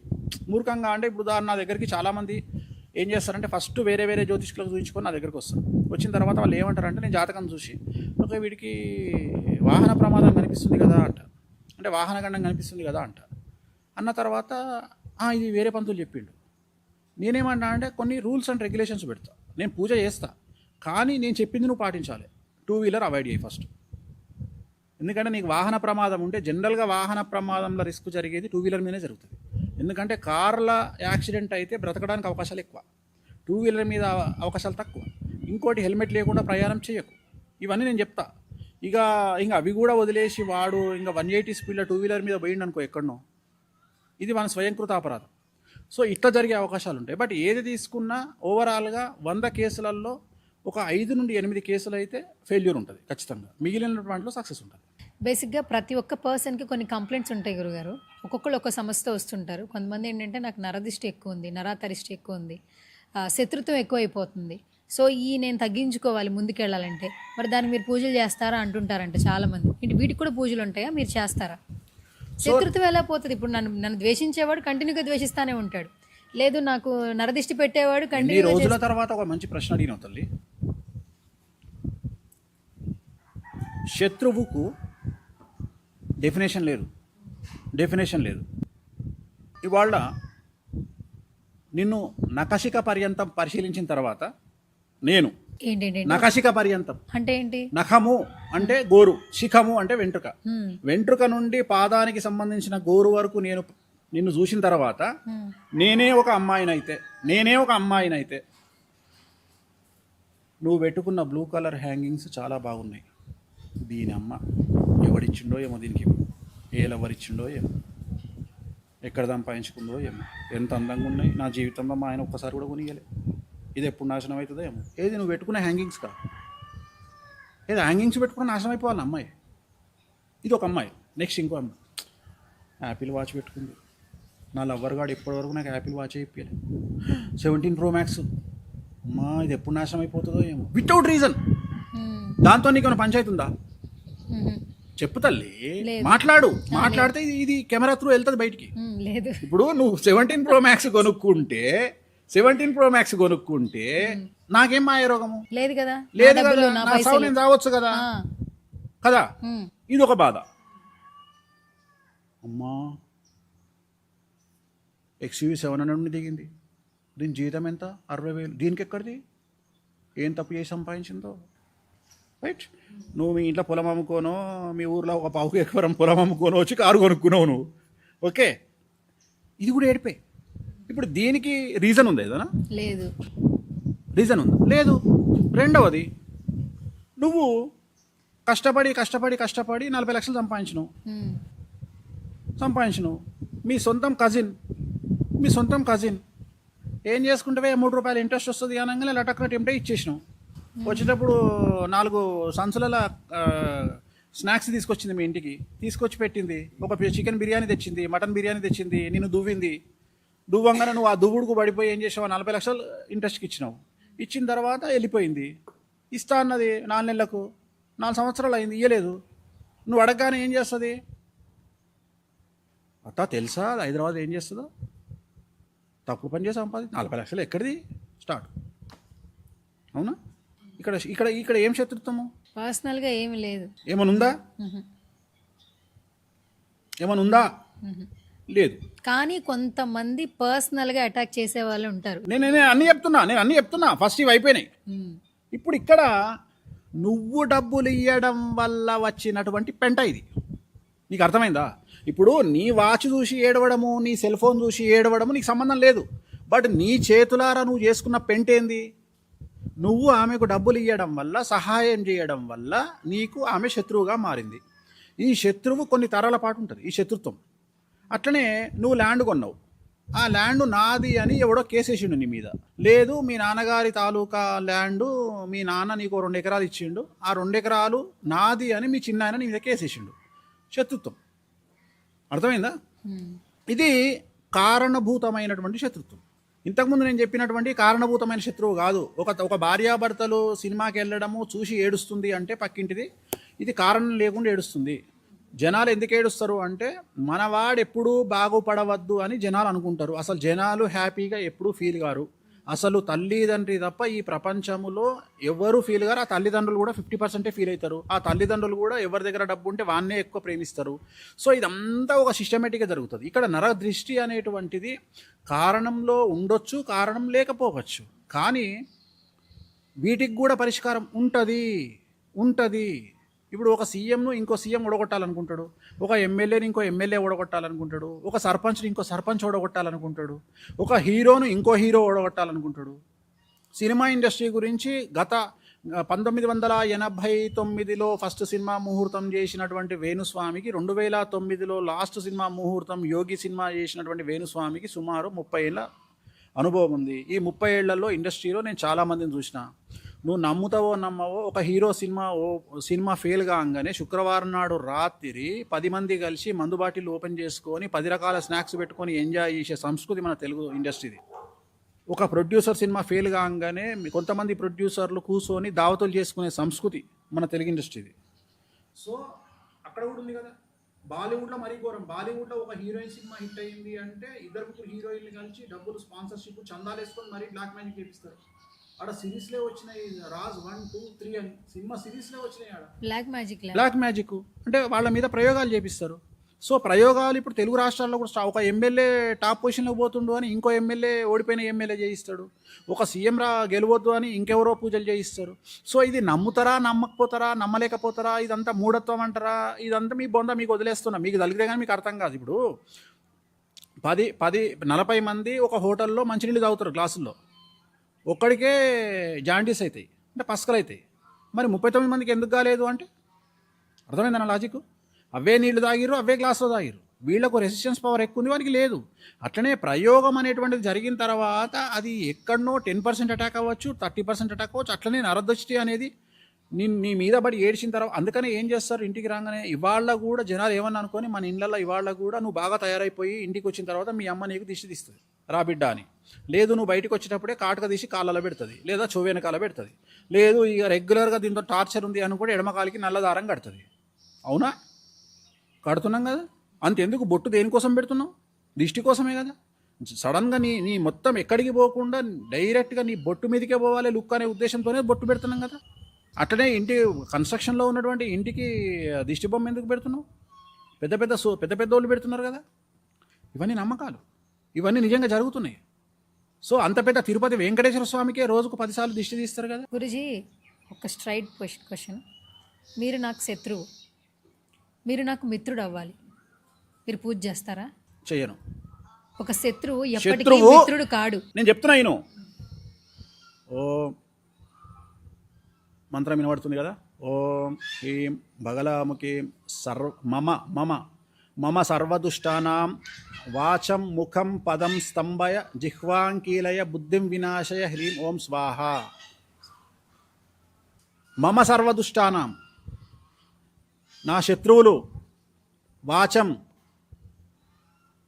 ముఖం పదం స్తంభయ. వాచం అంటే మాట, ముఖం అంటే ముఖము, పదం అంటే అడుగులు, స్తంభయ ఆగిపోవాలి. జిహ్వాం నాలిక చీరిపోవాలి, ఏదంటే అది జరుగుతుంది. అంటే ఇక్కడ శత్రువు నీతోని స్నేహితుడు అవ్వడానికి నేను పూజలు చేయ, నీ శత్రువు దుకాణం బంద్ చేసేందుకు నేను పూజలు చేస్తా. అర్థమైందా నీకు? నీ శత్రువు నీ జోలికి రాకుండా నేను పూజలు చేస్తా. టంగు పడిపోయేటట్టు నేను టంగు పడిపోయేటట్టు అంటే పక్షవాతం వస్తుందని కాదు, మాట్లాడకుండా జరిగేటట్టు నేను పూజలు చేస్తా. సో ఇప్పుడు నువ్వు లీగల్ ఇష్యూలో నా దగ్గరకు వచ్చినావు, నేను చేసే పూజ వల్ల నువ్వు న్యాయంలో గెలుస్తావు. అర్థమైందా? ఇందాక మంత్రంలో లాస్ట్ది మర్చిపోయినాం, బుద్ధిం వినాశయ అంటే వాడి బ్రెయిన్ పని చేయకుండా పిచ్చి పని చేసేటట్టు చేస్తాం. అంటే ఒక అమ్మాయిని రేప్ చేసేటట్టు చేస్తాం. ఉదాహరణ, మనం చేసే పూజల వల్ల వాడు ఒక అమ్మాయిని చూసి టక్కున రాంగ్ స్టెప్ వేసి దాన్ని రేప్ అటెంప్ట్ చేసినట్టు ఏమవుతుంది, జైలుకు పోతాడు. సో ఏదో ఒక పిచ్చి పని చేసేటట్టు మనం చేసేటువంటి పూజ యొక్క ఫలితము వాడి ముఖం మీదనో, వాడి నాలుక మీదనో, వాడి మాట మీదనో, వాడి బుద్ధి మీదనో ప్రయోగం జరిగి వాడు చేసే పిచ్చి పనుల వల్ల వాడు డ్యామేజ్ అవుతాడు. ఆ డ్యామేజ్ ఎట్లుంటుంది అంటే నీకు వ్యతిరేకంగా మళ్ళీ జిందగీలో మాట్లాడిగా. ఇది బగాలముఖి మూలమంత్రం యొక్క అర్థం. ఇది ప్రూవ్డా? ఎందుకంటే ఇంత ఓపెన్గా కెమెరాల ముందు ఫస్ట్ నుంచి ముఖం మీద మాట్లాడుతున్నారు మీరు. నేను చెప్పింది నమ్మకండి, వేణుస్వామి మాటలు నమ్మొద్దు, చాట్ జీపీటీని నమ్మండి. చాట్ జీపీటీని అడగండి, ఓపెన్ చేయండి. బగాలముఖి పూజ, బగాలముఖి అమ్మవారు ఏం చేస్తుందని అడగండి. మంత్రంతో సహా ఇస్తాడు వాడు చాట్ జీపీటీ, దాని యొక్క ఫలితం ఇస్తాడు. నేను చెప్పేది కాదు కదా ఇది, నేను క్రియేట్ చేయలే కదా ఇవన్నీ ఎప్పటి నుండో కొన్ని వేల లక్షల సంవత్సరాల నుండి వస్తున్నటువంటి ఆచార వ్యవహారాలే కదా. అవునా? ఇప్పుడు కాశీలో కాలభైరవుడు ఉంటాడు, ఆయనకు నైవేద్యం ఏం పెడతారు? నువ్వు పోయినావా? ఎప్పుడన్నా పోయినావా? వెళ్ళలేదు. ఇక నేను నీకు ఏం చెప్పాలి? ఇక నేను పోయినో నడితే చెప్తాడు. కాశీలో ఏం పెడతారా అంటే సారా పోస్తారు, బంగు పెడతారు, గంజాయి పెడతారు అఫీషియల్గా. దేవుళ్ళకి గీ పెడతారా? పిచ్చి ఇవన్నీ అబద్ధాలు చెప్తారు అంటే నువ్వు పోతే కదరా నాయన. ఓ కామాఖ్య, ఇప్పుడు ఉదాహరణ హిమాచల్ ప్రదేశ్ అని ఒక టెంపుల్ ఉంది. హిమాచల్ ప్రదేశ్లో కాంగ్రా బగాలముఖి దేవాలయం అని ఉంటుంది. మన ఇండియా T20 వరల్డ్ కప్ గెలవడానికి ముందు రోజు అక్కడ బగాలముఖి దేవాలయం కాంగ్రాలో ఒక పూజ, గౌతమ్ గంభీర్ ప్లస్ అమిత్ షా కొడుకు జై షా కలిసి పూజ చేశారు. శత్రువుల మీద శత్రు వినాశనం మమ జయం ఒక పూజ చేశారు. ఈ పూజ చేసి ముందు రోజు చేసి అక్కడికి పోయి ఆ బొట్లని తీసుకుపోయి మన ఇండియాలో ఎంతమంది ఇండియా ప్లేయర్స్ ఉన్నారో అందరికీ ఆ తాళ్ళు కట్టిరు, ఎల్లో కలర్వి, అందరికీ బొట్లు పెట్టారు. తెల్లారి ఇండియా గెలిచింది. గెలిచినాక కప్పును తీసుకొని లోకల్ ఆంజనేయ స్వామి దేవాలయాన్ని తీసుకుపోయారు. ఇప్పుడు హిమాచల్ ప్రదేశ్ ఓనానికి నేను ఏం చెప్పాలి? నేను అడుగుతున్నా, హిమాచల్ ప్రదేశ్ ఓనానికి నేను ఏం చెప్పాలి? ఇప్పుడు ఉదాహరణ, ఇప్పుడు నువ్వు అడిగినావు, శత్రువుల మీద అతి భయంకరమైనటువంటి పూజలు నిర్వహించడానికి తారాపీఠ్ అని ఒక దేవాలయం ఉంటుంది. తారాపీఠ్, తారా అమ్మవారు ఉంటుంది అక్కడ శత్రువులను టార్గెట్ చేయడమే లక్ష్యంగా పూజలు జరుగుతాయి. ఎలాంటి పూజలు చేస్తారంటే శ్మశానములోనే అమ్మవారు ఉంటుంది, శ్మశానంలో అమ్మవారు ఉంటుంది. ఉదాహరణ, ఇప్పుడు నా ముందర అమ్మవారు ఉంది, అమ్మవారు నుండి 100 అడుగులు వేయగానే లెఫ్ట్ సైడ్ శ్మశానం ఉంటుంది. అక్కడ ప్రత్యేకత ఏంటంటే అమ్మవారికి అక్కడ శ్మశానములో ఒక డెడ్ బాడీ దహనం అయ్యే వరకు అమ్మవారికి నైవేద్యం పెట్టరు. కానీ ప్రతిరోజు 12:55 లోపు ఒక డెడ్ బాడీ వస్తుంది. అక్కడ దహనం స్టార్ట్ కాగానే ఇక్కడ అమ్మవారికి నైవేద్యం పెడతారు. మొత్తం నాన్ వెజ్ అమ్మవారికి. అక్కడ స్పెషాలిటీ ఏంటంటే హై రికమెండేషన్ చేస్తే మనకు డెడ్ బాడీ దగ్గర పూజ చేసే అవకాశం దొరుకుతుంది. అంటే ఎదురుగా డెడ్ బాడీ దహనం అవుతుంటే నువ్వు పూజ చేస్తావు. బట్ ఆ డెడ్ బాడీకి 100 మీటర్ల దూరంలో ఉండాలన్నా, 10 మీటర్ల దూరంలో ఉండాలన్నా, 50 మీటర్ల దూరంలో ఉండాలన్నా అనేది నీ ఇన్ఫ్లుయెన్స్ మీద ఆధారపడి ఉంటుంది. నీకు ఇన్ఫ్లుయెన్స్ లేదు, ఒక 1000 గజాల దూరంలో పూజ ఉంటుంది. నీకు ఇన్ఫ్లుయెన్స్ ఉంది 500 గజాలు, నీకు ఇంకా ఇన్ఫ్లుయెన్స్ ఉంది, నువ్వు పెద్ద వాళ్ళతో చెప్పించుకున్నావు 100 మీటర్ల దూరం, ఇంకా ఇన్ఫ్లుయెన్స్ ఉంది 50 మీటర్ల దూరం, ఎదురుగా డెడ్ బాడీ దహనం అవుతుంటే ఇక్కడ పూజ జరుగుతుంది. మరి నాకు తెలియదు అంటే ఇంత పెద్ద పూజలు ఉన్నాయి, దానికి తెలివిలేని విధవలు ఏమేమో పేర్లు పెడతారు. కానీ అక్కడ అఫీషియల్గా తంత్ర మార్గంలో జరిగే పూజ. కామాఖ్య ఉంది, బగాలముఖి ఉంది, నీకు ఏది కావాలంటే అది శత్రువు మీద చేయం. ఇది వేణుస్వామి చేసుడేంది, నువ్వు కావాలంటే నాతో చేయించుకోకు, నువ్వు పోయి డైరెక్ట్ చేసుకో. మీరు తెలంగాణలో పుట్టి పెరిగారు కదా, పక్కా తెలంగాణ, కేసీఆర్ కాన్స్టిట్యున్సీ, గజ్వెల్. ఇక్కడే పుట్టి పెరిగారు, ఒక ఆస్ట్రాలజర్గా మీ జర్నీ మీకు ఉన్నటువంటి కొంతమంది సభ్యులకు తెలుసు. ఇండస్ట్రీకి వచ్చిన తర్వాత మీరు ఒక ప్రముఖ ఆస్ట్రాలజర్గా పేరు తెచ్చుకున్నారు. ఇక్కడున్న మన పూజలు, మన దేవతలు మనకు తెలుసు. కామాఖ్య అమ్మవారిని ఇక్కడ పరిచయం చేశారు. ఇప్పుడు మీరు మాట్లాడే ప్రతి మాటలు, ప్రతి పూజలు చూస్తుంటే ఓ బుక్లోనో లేదంటే ఒక హిస్టరీలోనో చూస్తే తెలిసే విషయాలు, కామన్ మ్యాన్కి తెలిసే విషయాలు. కరెక్ట్ మాట్లాడినావు. చాట్ జీపీటీ అడిగితే చెప్పే విషయాలు. ఇవన్నీ మీరు ఎలా ఎక్స్పీరియన్స్ చేశారు? ఇప్పుడు ఏదైనా ఒక నష్టం జరుగుతుందంటే ఆ నష్టం పూరించుకోవడం కోసం ఇప్పుడు మన దగ్గర డాక్టర్లు ఉంటారు. FRCS లండన్ మన దగ్గర MBBS అయిపోయింది, PG జనరల్ మెడిసిన్ చేసిండు. మరి లండన్కి ఏం పని ఉంది? అయిపోయింది కదా. ఇంకా లండన్లో ఏం పని ఉందా నీకు? ఎందుకు పోయినావు లండన్కు? ఎక్స్పీరియన్స్, ఏదో చెయ్యాలి అనేటువంటి ఆశ, ఏదో చెయ్యాలి అనేటువంటి కసి. సో అందరు జ్యోతిష్యులాగానే నేను ఆలోచన చేయాల. ఇప్పుడు కామాఖ్యలో తెలుగు రాష్ట్రాలకు సంబంధించిన 100 మంది జ్యోతిష్యులు కామాఖ్యలో పూజలు చేస్తారు, కామాఖ్యలో దున్నపోతు బలులు ఇస్తారు, కామాఖ్యలో మేక బలులు ఇస్తారు. అన్నీ చేసి ఇక్కడికి వచ్చి ఏం చెప్తారు తెలుసా? మేము బలులు ఇవ్వమంటారు. అది నీ భయం. నా క్లయింట్లు కొంతమంది వాళ్ళతో పూజలు చేయించుకున్న క్లయింట్లు కూడా సరిగా వర్కౌట్ కాకపోతే మళ్ళీ నాకు ఫోన్ చేసి అసలు ఇది చేసిరా చేయలేదా స్వామి అంటారు, అడుగుతారు. ఎందుకు అని అడిగిన. నేను ఒక ఆస్ట్రాలజరు హైదరాబాద్లో ఉంటాడు. ఆయన ఏం చేసిండంటే ఆయనకు పూజ చేసిండు. పూజ చేసిన తర్వాత నా డిబేట్ వచ్చింది ఒకసారి. నా డిబేట్ వచ్చి ఏమంటాడంటే, కామాఖ్యాల దక్షిణాచారం ఉంటుంది, వామాచారం ఉంటుంది, 2 ఉంటాయి. మీరు నాన్ వెజ్ బలి ఇవ్వచ్చు, ఇవ్వకపోవచ్చు. దక్షిణాచారం బలి కూడా ఇవ్వచ్చు. ఓకే, ఇవ్వచ్చు.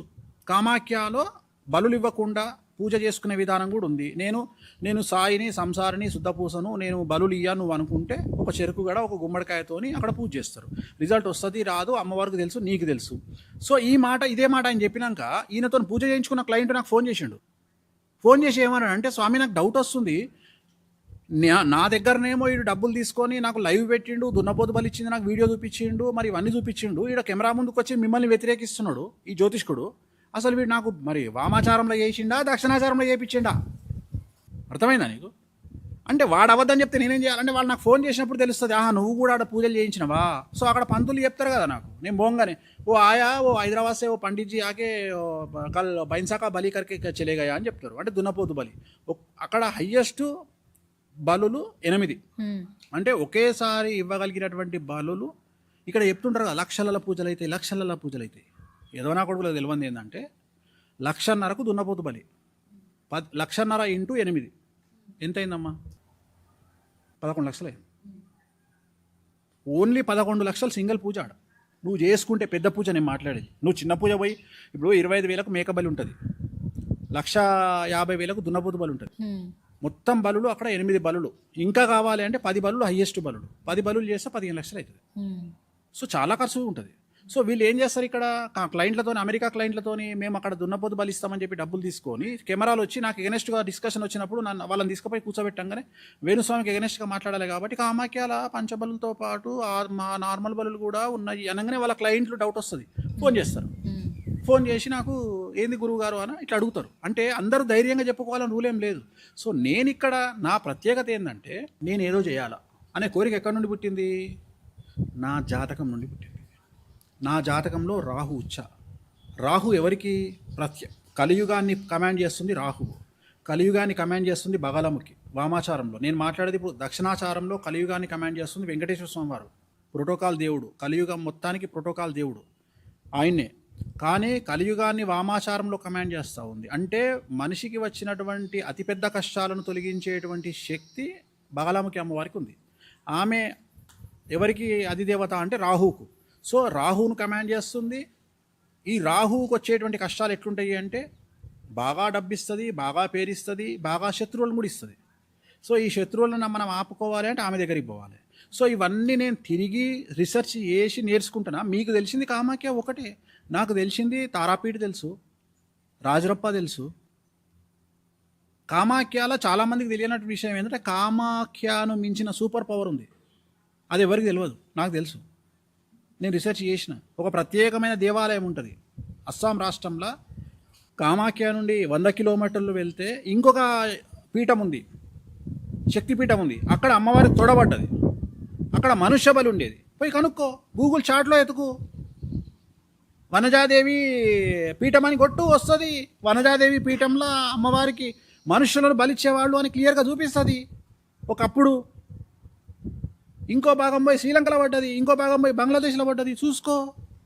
సో నీకు వాటి మీద ఎంక్వైరీ ఉండాలి, నీ దగ్గరకు వచ్చే జనాలను సాటిస్ఫై చేయాలి, నీ క్లయింట్లకు సంబంధించిన సమస్యలను పరిష్కరించాలి అనేటువంటి నీకు ఉత్సుకత ఉండాలి.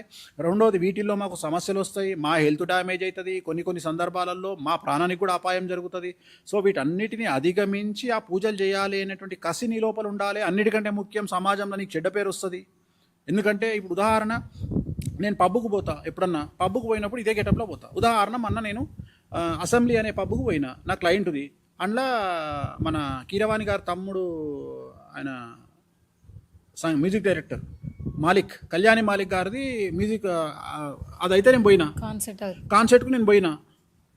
నేను పోతే అక్కడ స్పెషల్ వైన్ ఉంటుంది, నాకు ఇష్టము. యాపిల్ వైన్ అంటే నాకు చాలా ఇష్టము. యాపిల్ వైన్ మన ముందర తయారు చేసి ఇస్తాడు, నాకు చాలా ఇష్టం యాపిల్ వైన్.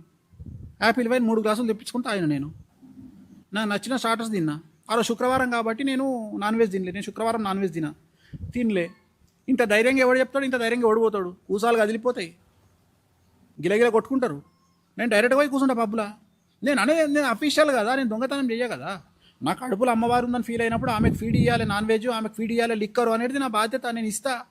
రెండోది, రుబాబా చెప్తున్నా, తెలంగాణలో పుట్టిన నా కల్చర్ ఇక్కడ మందు మాంసం, నా కల్చర్ బరాబరి చెప్పుకుంటా. మందు మాంసం లేనిది ఇక్కడ భక్తి లేదు. ఏ గుడిలో మందు మాంసం లేదో నాకు చూపితూపా. తెలంగాణ మొత్తం తిరుగుదాం, తెలంగాణ బోనాలు తిరుగుదాం, తెలంగాణ టెంపుల్ తిరుగుదాం. ఆచార వ్యవహారాలు భయ్, నేను పుట్టింది ఇక్కడనే. నాకు చిన్నప్పటి నుండి నేను మా నాయనకు పూజ చేసిన గుళ్ళ కూడా మాకు షేర్ ఇద్దరు. మటన్ ఎవరైనా ఒక మటన్ కొడితే వాడు ఒక 2 సప్పాలు తెచ్చి మా ఇంట్లో ఇచ్చిపోతుండే. సో నా కల్చర్ ఇది. నేను ధైర్యంగా చెప్పుకుంటున్నాను తెలంగాణ కల్చర్ అని, నాకు భయపడాల్సిన అవసరం లేదు. కానీ నేను తెలంగాణ వాడిని అని చెప్పుకుంటున్నాను. తెలంగాణ నేను తెలంగాణ క్యాబ్ ముసుగేసుకొని నన్ను టార్చర్ చేసినప్పుడు నేను తెలంగాణ వాడిని అని చెప్పి నేను తెలంగాణ జనాల్ని నేను తెచ్చుకోలే. నా అమ్మవారిని నమ్ముకొని నేను ఫైట్ చేసిన. సో ఐ ప్రూవ్డ్, అన్నిట్లలో ప్రూవ్ చేసుకొని అన్ని రకాలుగా చరిత్రను ఎక్స్పీరియన్స్ చేసి, అన్ని రకాల దేవతలను ఎక్స్పీరియన్స్ చేసి, నువ్వు ఇన్ని ప్రశ్నలు అడిగినావు, ఓన్లీ కామాఖ్య గురించి అడిగినావు. నీకు రాజరప్ప అంటే ఏందో తెలియదు, నీకు కాంగ్రా హిమాచల్ ప్రదేశ్లో కాంగ్రా అమ్మవారు అంటే తెలియదు, నీకు రాజరప్ప అమ్మవారు అంటే తెలియదు, అవునా? నీకు ఉగ్ర తార అంటే తెలియదు. సో వీళ్ళందరూ ఎక్కడున్నారు? వేణుస్వామి రీసెర్చ్ చేసిండు. చాలామంది జనాలు ఏమనుకుంటారు, నీతో పాటు నాకు తెలిసిన 199 మందికి వేణుస్వామికి కామాఖ్యనే తెలుసు అనుకుంటారు. కామాఖ్య కాకుండా ఇంకా అతిపెద్ద శక్తి దేవాలయాలు, శక్తి పీఠాలు అంటలే నేను, శక్తి దేవాలయాలు, తంత్ర మార్గంలో నడిచే దేవాలయాలు, నాన్ వెజ్ ఇక్కడ పెట్టే దేవాలయాలు, శ్మశానంలో కూడా పూజలు చేయించబడే దేవాలయాలు, శ్మశానంలోనే ఉన్న అమ్మవారు ఉన్న దేవాలయాలు చాలా ఉన్నాయి. వాటికి కూడా నేను పూజలు చేయిస్తా, వాటి దగ్గర కూడా పూజలు నిర్వహిస్తా. సరే గురుగారు, ఓపెన్గా ఒక క్వశ్చన్. సబ్జెక్ట్ నేర్చుకుంటున్నారు, ఎక్కడెక్కడికో వెళ్తున్నారు, ఎక్కడ ఏ దేవతలు ఉన్నారు, ఏ పూజ చేస్తే వాళ్ళకి ఉపయోగం కలుగుతుంది, ఆల్మోస్ట్ అన్నీ చెప్పేస్తున్నారు మీరు. సమస్య, సక్సెస్సా, ఫెయిల్యూరా, కష్టమా, మనిషి చావా బతుక, అన్నీ చెప్పేస్తున్నారు. ప్రతి ఒక్కరికి తెలిసిన విషయం ఏంటంటే చావు పుట్టుక ఎప్పుడో నిర్ణయం అయిపోయింది, మనం దాన్ని ఫాలో అవుతాం అనేది. అది నిజం, ఓపెన్గా చెప్పాలనుకుంటే. నీకు నిజం, నాకు కాదు. అంటే ఇప్పుడు చావును కూడా ఆపగలరా? నువ్వు అడుగు, నువ్వు ప్రశ్న అడుగు, చెప్తా. ఓకే, సో ఇప్పుడు ఏంటంటే మెయిన్గా ఈ వ్యక్తి జీవితం జాతకం మీ దగ్గర తీసుకొస్తే వాళ్ళ జీవితంలో ఇంకా జరగని చేంజెస్ కూడా మీ పూజల వల్ల చేస్తారా? ఇంకొకటి, మీరు చేస్తుంది బిజినెస్సా, సోషల్ సర్వీసా? సోషల్ సర్వీస్ చేయడానికి నేనేమన్నా సమాజ సేవ చేస్తున్నాను? బిజినెస్సే చేస్తా.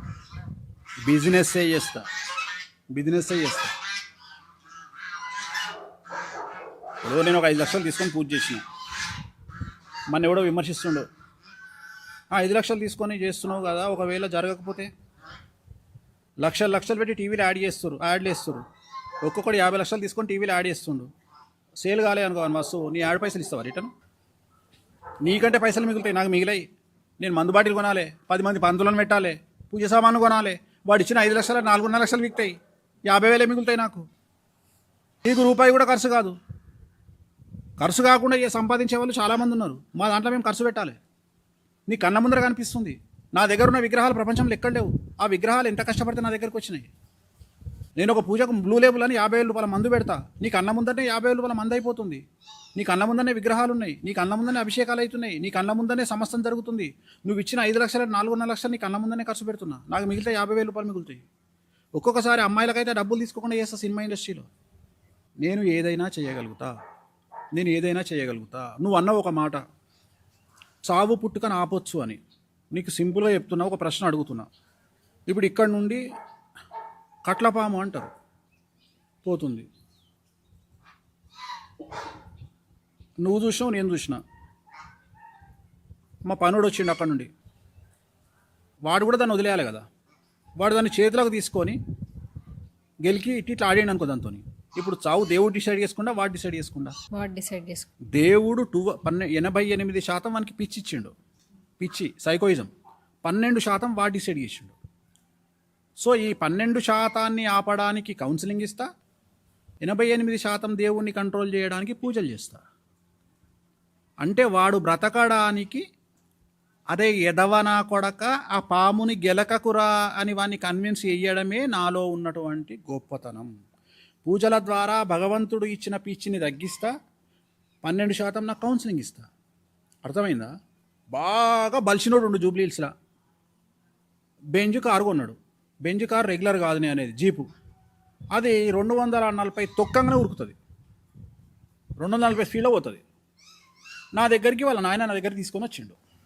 వాహన ప్రమాదము జరుగుతుంది అని నేను చెప్పిన మన జాతకంలో. సపోజ్ వానికి రాహు మార్గదశ నడుస్తుంది, శని చండాల యోగం ఉంది, అంటే రాహు మీద శని దృష్టి ఉంది, శని మీద రాహు దృష్టి ఉంది. సో వాడు కాంట్రవర్షియల్ డెత్ ఉంది వానికి. కాంట్రవర్షియల్ డెత్ అంటే యాక్సిడెంట్లో చనిపోయే అవకాశం ఉంది అని నేను చెప్పిన అనుకో. సపోజ్ చెప్పినప్పుడు వాడు జనరల్గా వాళ్ళు ఏం అడుగుతారు వాళ్ళ తల్లిదండ్రులు అంటే, మా వాడు మొన్ననే బెంజ్ కారు కొన్నాడు అంటాడు, లేకుంటే స్పోర్ట్స్ కారు కొన్నాడు అంటాడు. స్పోర్ట్స్ కారు వీడు ఎక్కంగానే ఫస్ట్ చేసేది ఓఆర్ఆర్ మీద రైమని దొక్కితే 250 పోతుంది. అది మన ఔటర్ రింగ్ రోడ్డు 160 కంటే ఎక్కువ పోవడానికి అవైలబుల్ ఉండదు. ఎందుకంటే మన రోడ్లు పోతుంటే ఇట్లా బెండ్ అవుతూ ఇట్లా అవుతుంటుంది కారు. కానీ అదే నువ్వు వేరే ఇంటర్నేషనల్ రోడ్ల మీద పోతుంటే సర్రమని వెళ్ళిపోతుంది. సో ఇక్కడ భగవంతుడు వాడి జాతకంలో యాక్సిడెంట్ కావాలి అని రాయడాన్ని 88%గా నేను తీసుకొని 12% 200 కిలోమీటర్ల స్పీడ్తో పోవాలి అనేటువంటి వాడి మూర్ఖత్వాన్ని 12% అనలైజ్ చేసి వాడిని కూర్చోబెట్టి వానికి కౌన్సిలింగ్ ఇస్తా. అరే నువ్వు చచ్చిపోయినావనుకో, మీ నాయనకు 200 కోట్ల ప్రాపర్టీ ఉంది, నువ్వు ఒక్కనివే కొడుకు, నీ లైఫ్లో అన్నీ మిస్ అవుతావు. లండన్ బోర్డు మిస్ అవుతావు, యూరోప్ బోర్డు మిస్ అవుతావు, నీ పెళ్ళాన్ని తీసుకొని స్విట్జర్లాండ్ బోర్డు మిస్ అవుతావు. స్విట్జర్లాండ్ ఇంటర్ కాంటినెంటల్ ప్లేస్కు పోలేవు, అంటే ప్రపంచంలో స్వర్గం లాంటి ప్రదేశానికి నువ్వు పోలేవు చచ్చిపోతే. సో నీకు మంచి పెళ్ళాం వస్తుంది, అందమైన పెళ్ళాం వస్తుంది, ఒక పలానా హీరోయిన్ లాంటి పెళ్ళాం వస్తుంది, నువ్వు ఎంజాయ్ చేస్తావు లైఫ్. సో నువ్వు బతకాలి అంటే స్పీడ్ తగ్గించుకో. నీ 200 కోట్లు నువ్వు ఎంజాయ్ చేయాలంటే స్పీడ్ తగ్గించుకో. ఓకే, ఇది అయిపోయింది కౌన్సిలింగ్. మరి వాని జాతకంలో రాసిన యాక్సిడెంట్ సంగతి ఏది పంతులు గారు అంటది కదా వాళ్ళు. అప్పుడు ఏం చేస్తా, దానికో పూజ ఉంటుంది. వాహన ప్రమాదాన్ని తగ్గించడానికి, లేదా వాడి అపమృత్యు దోషాన్ని నివారించడానికి, వాడి ఆయుష్ పెరగడానికి ఒక పూజ ఉంటుంది. ఆ పూజ చేస్తాం. అంటే రెండింటిని బ్యాలెన్స్ చేయాలి. ఇక్కడ ఒక లివర్ క్యాన్సర్ వచ్చే పేషెంట్ వచ్చిండు నా దగ్గరికి, రోజు అవుతుండు. ఫస్ట్ నేను చేయాల్సింది ఏంది, వాని మంద ఆపాలి. వాడు ఎవడు చెప్పినా వినడు. వాడు నా మీద నమ్మకంతో వాళ్ళ అమ్మనో నాయననో లేకపోతే వాళ్ళ భార్యలో తొలగిస్తుంది, కూసబెడతారు. చచ్చిపోతారా అబ్బాయి, ఇగో నీకు వాడు ఏమంటాడు, నాకు లివర్ ఎందుకు, నాకు క్యాన్సర్ ఎందుకు వస్తుంది, నాకు ఇప్పటిదాకా కడుపు నొప్పి కూడా రాలే అంటాడు. నేను అప్పుడు చూపిస్తా వానికి, రవి కేతు కలిసిరు బిడ్డ, ఆరో ఇంట్లో చచ్చిపోతావురా, ఇది రాసిందిరా అని చెప్తే వాడు వింటాడా, వినడు. 99% కన్విన్స్ చేస్తా, వానికి పూజ చేస్తా. కానీ వాడు నా మాట వినడు. అప్పుడు ఏం చేస్తా, బ్రాండ్ మార్చమని చెప్తా, వాని కన్విన్స్ ఆన్సర్ చెప్తా. ఏం చేస్తా, వాడు రెగ్యులర్గా ఒక చీప్ లిక్కర్ తాగుతుండు, అంటే మంచిగా డబ్బులు వాని దగ్గర. చీప్ లిక్కర్ తాగు బిడ్డ, ఒక 7,000 రూపాయల మందు ఉంటుంది, ఇది తాగు. ఎందుకు అంటే, నువ్వు తాగే చీప్ లిక్కర్ ఒకరోజు, నువ్వు తాగే ఆ 7,000 మంది ఉంది కదా, అది 10 రోజులు తాగినందుకు సమానం. అంటే నువ్వు నెలకు 3 సార్లు తాగితే 30 రోజులు తాగినట్టే. అంటే నీ లివర్ డ్యామేజ్ అనేది 10 నెలల్లో డ్యామేజ్ అయ్యేది 10 ఏళ్ళకి డ్యామేజ్ అవుతుంది. అంటే నీ పెరుగుతుంది, లైఫ్ స్పాన్ పెరుగుతుంది. ఉదాహరణ, సిగరెట్ తాగేటోడు. ఇప్పుడు ఉదాహరణ, నాకు తెలిసినటువంటి ఒక అబ్బాయి రోజుకు 120 సిగరెట్ తాగుతుంది, 120. ఇవాళ అతన్ని ఏదో రకంగా కన్విన్స్ చేసి 12 సిగరెట్లు తీసుకొచ్చాను. అంటే రోజు 120 సిగరెట్లు అంటే 10 రోజుల సిగరెట్లు తగ్గిపోయినాయి కదా. అంటే నేను ఏమంటున్నా, లైఫ్ స్పాన్ పెంచడానికి నేను ఇచ్చే కౌన్సిలింగ్ మనకు వస్తుంది. సో వాడు ఎలా వింటాడు అనేది ముఖ్యం. నేను అనేది వాడిని కన్విన్స్ చేసే విధానము పూజ. ఒక అబ్బాయి ప్రజెంట్ ఆస్ట్రేలియాలో ఉన్నాడు. నా దగ్గరికి వచ్చిండు, వాళ్ళ నాన్న వచ్చిండు, చాలా పెద్ద బ్యాంక్ ఆఫీసర్ వాళ్ళ నాన్న నా దగ్గరికి వచ్చిండు. వచ్చి స్వామి మావాడు జాతకం చూడండి చూసిన, మీ వాడు లవ్ ఫెయిల్యూర్ అయ్యా, సూసైడ్ చేసుకుంటాడు అని జాతకంలో సూసైడ్ అటెంప్ట్ కనిపిస్తుంది, అదే అంటుండు స్వామి అని పట్టుకరారు అని చెప్పి వచ్చిండు. తీసుకొచ్చిన అని కూర్చోబెట్టిన, ఒక పూజ చేయించినాక వానికి కౌన్సిలింగ్ ఇచ్చిన, ఎవ్వరు లేరు అని ఒక్కరిని రూమ్లో కూర్చోబెట్టి కౌన్సిలింగ్ ఇచ్చిన తర్వాత ఒక నెల అయినాక నా దగ్గరికి వచ్చిండు. గురూజీ, మీరు నన్ను చాలా డిప్రెషన్ నుండి బయటికి తీసుకొచ్చారు, మీకు నేను ఏం గిఫ్ట్ ఇవ్వాలి, నాకు ఏం గిఫ్ట్ ఇస్తావారా నేను అడిగింది. ఇస్తా. నువ్వు ఏ అమ్మాయిని అయితే పెళ్లి ప్రేమించినావో ఆ అమ్మాయి పెళ్ళి అవుతుందా? అవుతుంది గురూజీ, నన్ను మోసం చేసింది అది. ఆ పిల్ల పెళ్లికి పోయి బొకే ఇచ్చి నాకు ఆ పిల్లతో ఫోటో దిగి నాకు ఫోటో పెట్టరా అని చెప్పిన. వాడు పెళ్లికి పోయి ఆ అమ్మాయికి బొకే ఇచ్చి సెల్ఫీ తీసుకొని నాకు పంపించండి అమ్మ ఫోటో. ఇవాళ వాడు హైదరాబాద్ ఉన్నప్పుడు ఇది, వాడు ఇవాళ న్యూజిలాండ్ వెళ్ళిపోయిండు, న్యూజిలాండ్లో 10 ఏళ్ళు ఉన్నాడు, అక్కడ నుండి ఇప్పుడు ప్రజెంట్ 2 ఏళ్ల కింద ఆస్ట్రేలియాకి వచ్చాడు. ఇట్లాంటి మిరాకిల్స్ ఉంటాయి కాబట్టి మౌత్ పబ్లిసిటీ ఉంటుంది. నేను అనేది ఏంటంటే కౌన్సిలింగ్ కూడా ముఖ్యం మనిషికి. అంటే ఇప్పుడు ఒక అమ్మాయి వచ్చింది, ఆ అమ్మాయికి తల్లిదండ్రులు ఏం చెప్పారంటే జాతకాలు కలవలేదని లోకల్ పంతులు చెప్పారు. అమ్మాయి వినదు. అమ్మాయి ఏమంటుంది తెలుసా? నోరు సారి వేణుస్వామి చెప్తే నేను వింటాను. వేణుస్వామి ఎవరో అమ్మాయికి తెలియదు. ఫోటోలో చూసింది, సీడీలలో చూసింది, లేదా సోషల్ మీడియాలో చూసింది, నన్ను ఎవరో తిడుతుంటే చూసింది అమ్మాయి. చూసి ఆ అమ్మాయికి ఏంటంటే వీళ్ళు ఫస్ట్ వేణుస్వామి దగ్గర అపాయింట్మెంట్ తీసుకుంటారు, లేక అంత సీన్ ఉందా తల్లిదండ్రులకు అనేది గోలేస్తారు. వేణుస్వామితో చెప్పి నేను వింటా అంటది. నా దగ్గరకు వస్తుంది అమ్మాయి. నా దగ్గరకు వచ్చినాక నేను జాతకాలు చూస్తాను. జాతకాలు చూసినాక అమ్మాయి జాతకంలో అబ్బాయి చనిపోతాడని రాసింది అనుకో, లేదా విడాకులు అయితే అని రాసి, నేను ఏమంటా అంటే తల్లి ఇప్పుడు నువ్వు పెళ్లి చేసుకుంటావు, 1 సంవత్సరం అయినాక నువ్వు నీ భర్త విడిపోతే ఈ సమాజము నిన్నెట్లా చూస్తుంది, మీ అమ్మ నాన్నని ఎట్లా చూస్తుంది. రెండోది, పెళ్లి అనేది లైఫ్లో ఒకటేసారి చేయాల్సిన అటెంప్ట్.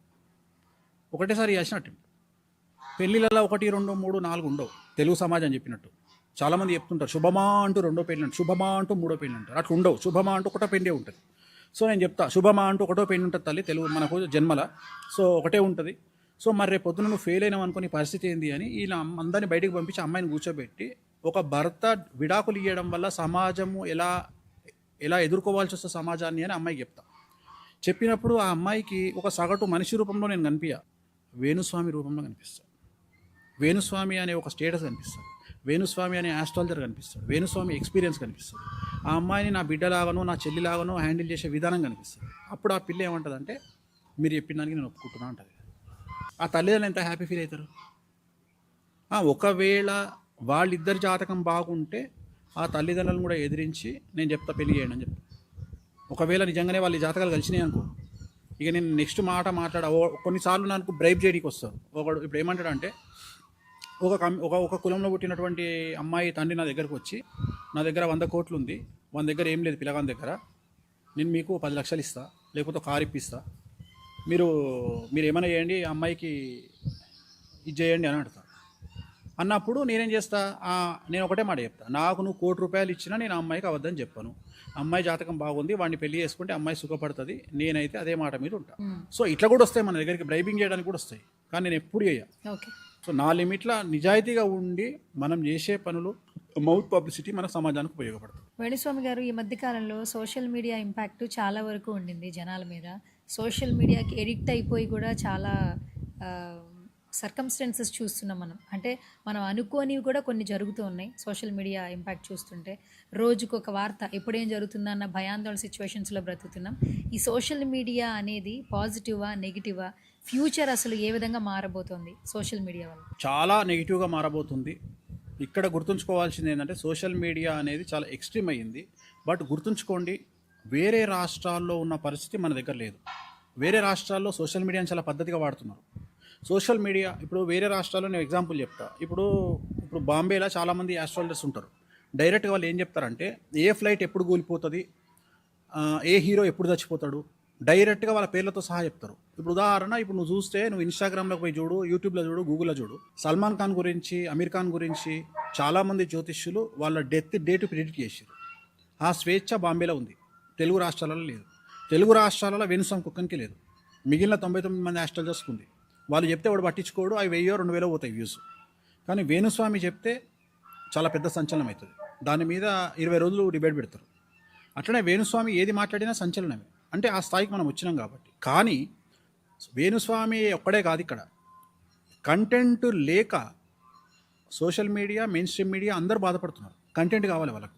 ఇప్పుడు టీవీ ఛానళ్ళకు నేను మంత్లీ నాకు తెలిసి 50 లక్షల నుండి 5 కోట్ల వరకు శాలరీస్ ఉంటాయి ఒక్కొక్క ఛానల్లో. కంటెంట్ లేకపోతే ఏం చేస్తాడు? కంటెంట్ లేకపోతే ఏం చేస్తాడు అంటే చివరికి ఎక్కడికి వచ్చింది అంటే, నాకు తెలిసి ఎంతోమంది అమ్మాయిలు, చిన్నపిల్లలు ఎంతోమంది తప్పిపోతుంటారు.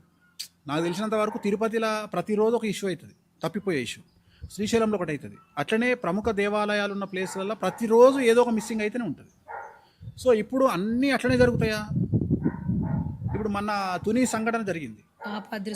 సో అంత ప్రయారిటీస్ ఉంటాయా? ఉండవు. ఇప్పుడు అట్లనే భారతదేశంలో బోరుబావిలో పడి నాకు తెలిసి రోజు ఒకరు చచ్చిపోతారు. కానీ ఏ ఒక్క కేసుకో ప్రొక్లైనర్లు, జేసీబీలు పెట్టి మిలిటరీ వచ్చి అడావిడి చేసేటువంటి పరిస్థితి ఉంటుంది. అర్థమైందా? కానీ మన దగ్గర పరిస్థితి ఏంటి అంటే ఇంపార్టెన్స్ న్యూస్ లేకపోవడం వల్ల న్యూస్ను వండడం స్టార్ట్ అయింది. సో రెండోది ఏంటంటే, ఇంతకుముందు న్యూస్లో 1 లీటర్ పెట్రోల్ ఇస్తే 100 లీటర్ల పెట్రోల్ ఇస్తే ఆ ఒక్క ఇన్సిడెంట్ మీదనే పోసేటోళ్ళు. ఇప్పుడు అట్లా పోస్తలేరు. ఆ 100 లీటర్ల పెట్రోల్ను 100 భాగాలు చేసి ఒక్కొక్క ఇష్యూ మీద లీటర్ పోసుకుంటూ వస్తారు. ఏది ఫైర్ అవుతుందో దాని మీద 1000 లీటర్లు పోస్తారు. సో అట్లా ఏమైపోయింది అంటే, కాదేది విమర్శకు అనర్హం అని రేపొద్దున నువ్వు కూడా దీంట్లో భాగం కావచ్చు. రేపొద్దున ఎక్కడనో దగ్గర నువ్వు దొరికినావు అనుకో, సపోజ్ నువ్వు రాంగ్ రూట్లో వచ్చినావు అనుకో, నీ వీడియో ఫేమస్ అయింది అనుకో, 10 రోజులు నడుస్తుంది లొల్లి నీ మీద. చెప్తున్నా, ప్రిపేర్గా మొదలు. సో అంటే నేను గాను అనుకోవద్దు. నేను ఏమంటున్నా అంటే నేను గాను అనుకోవద్దు. చివరికి ఏ దశకు వచ్చినామంటే, అందరి జీవితాలను టీవీలలో చూపించేటువంటి టీవీ ఓనర్లు, టీవీలో పనిచేసే న్యూస్ రీడర్లు, టీవీ సీఈఓలు కూడా గ్యాగార్డర్లు తెచ్చుకునే స్థాయికి వచ్చారు.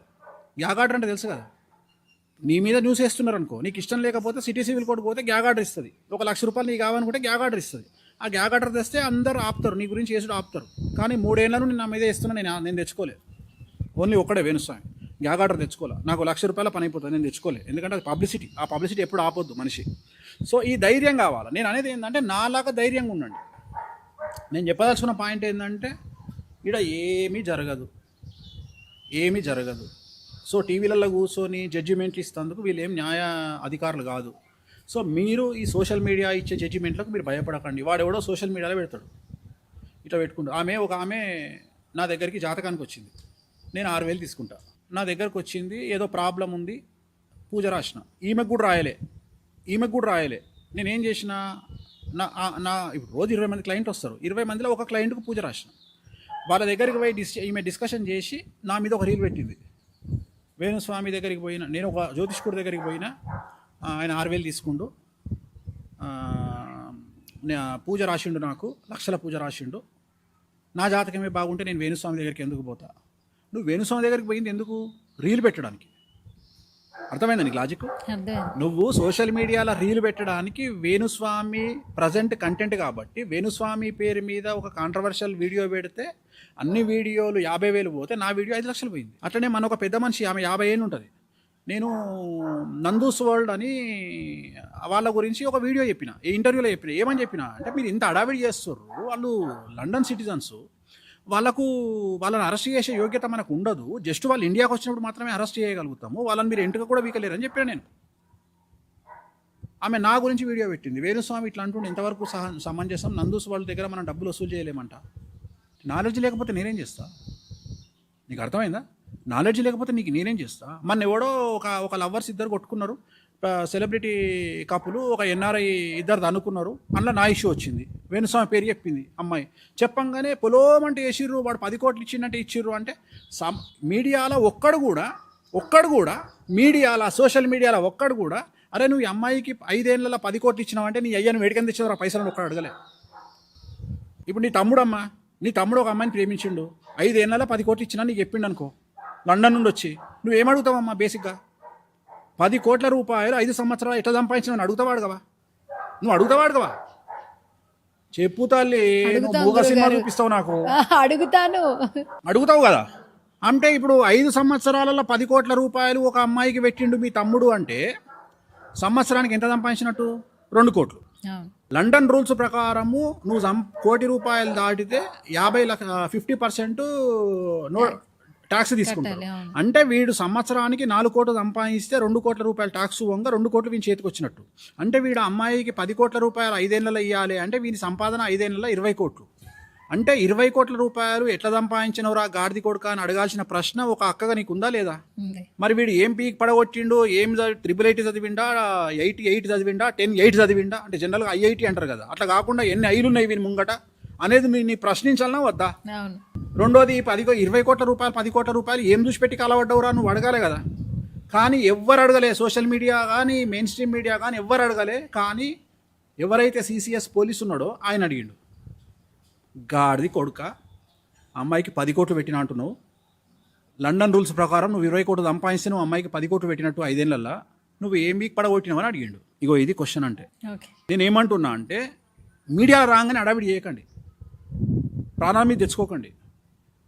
నువ్వు సోషల్ మీడియా గురించి మాట్లాడినావు, ఇవాళ ఎంత ఈజీ యాక్సెస్ అయిపోయిందంటే ఆడెవడో మనకు తెలియదు, ఒక సెల్ ఫోన్ పట్టుకుంటాడు, ఎవరిని ఇష్టం వచ్చింది వాడు మాట్లాడతాడు. అవును. అర్థమైందా? చివరికి నేను ఆన్సర్ చెప్పదలుచుకున్న పాయింట్ ఇది. అంటే నువ్వు రేప్ చేసినావు పోసుకో, మర్డర్ చేసినావు పోసుకో, ఈ రెండింటికే నువ్వు భయపడు. ఎందుకంటే ఈ రెండిట్లలో నేను ఎవడు కాపాడలేడు. రెండోది అన్ని టీవీల్లో ఒకేలాగా వస్తుంది, గుర్తుపెట్టుకో, అన్ని టీవీలలో ఒకేలాగా వస్తుంది. కానీ ఎవ్వరు కూడా నిన్ను మ్యానిపులేట్ చేసి టీవీ ఛానళ్ళలో సోషల్ మీడియాలో నీకు జడ్జిమెంట్ ఇవ్వలేరు.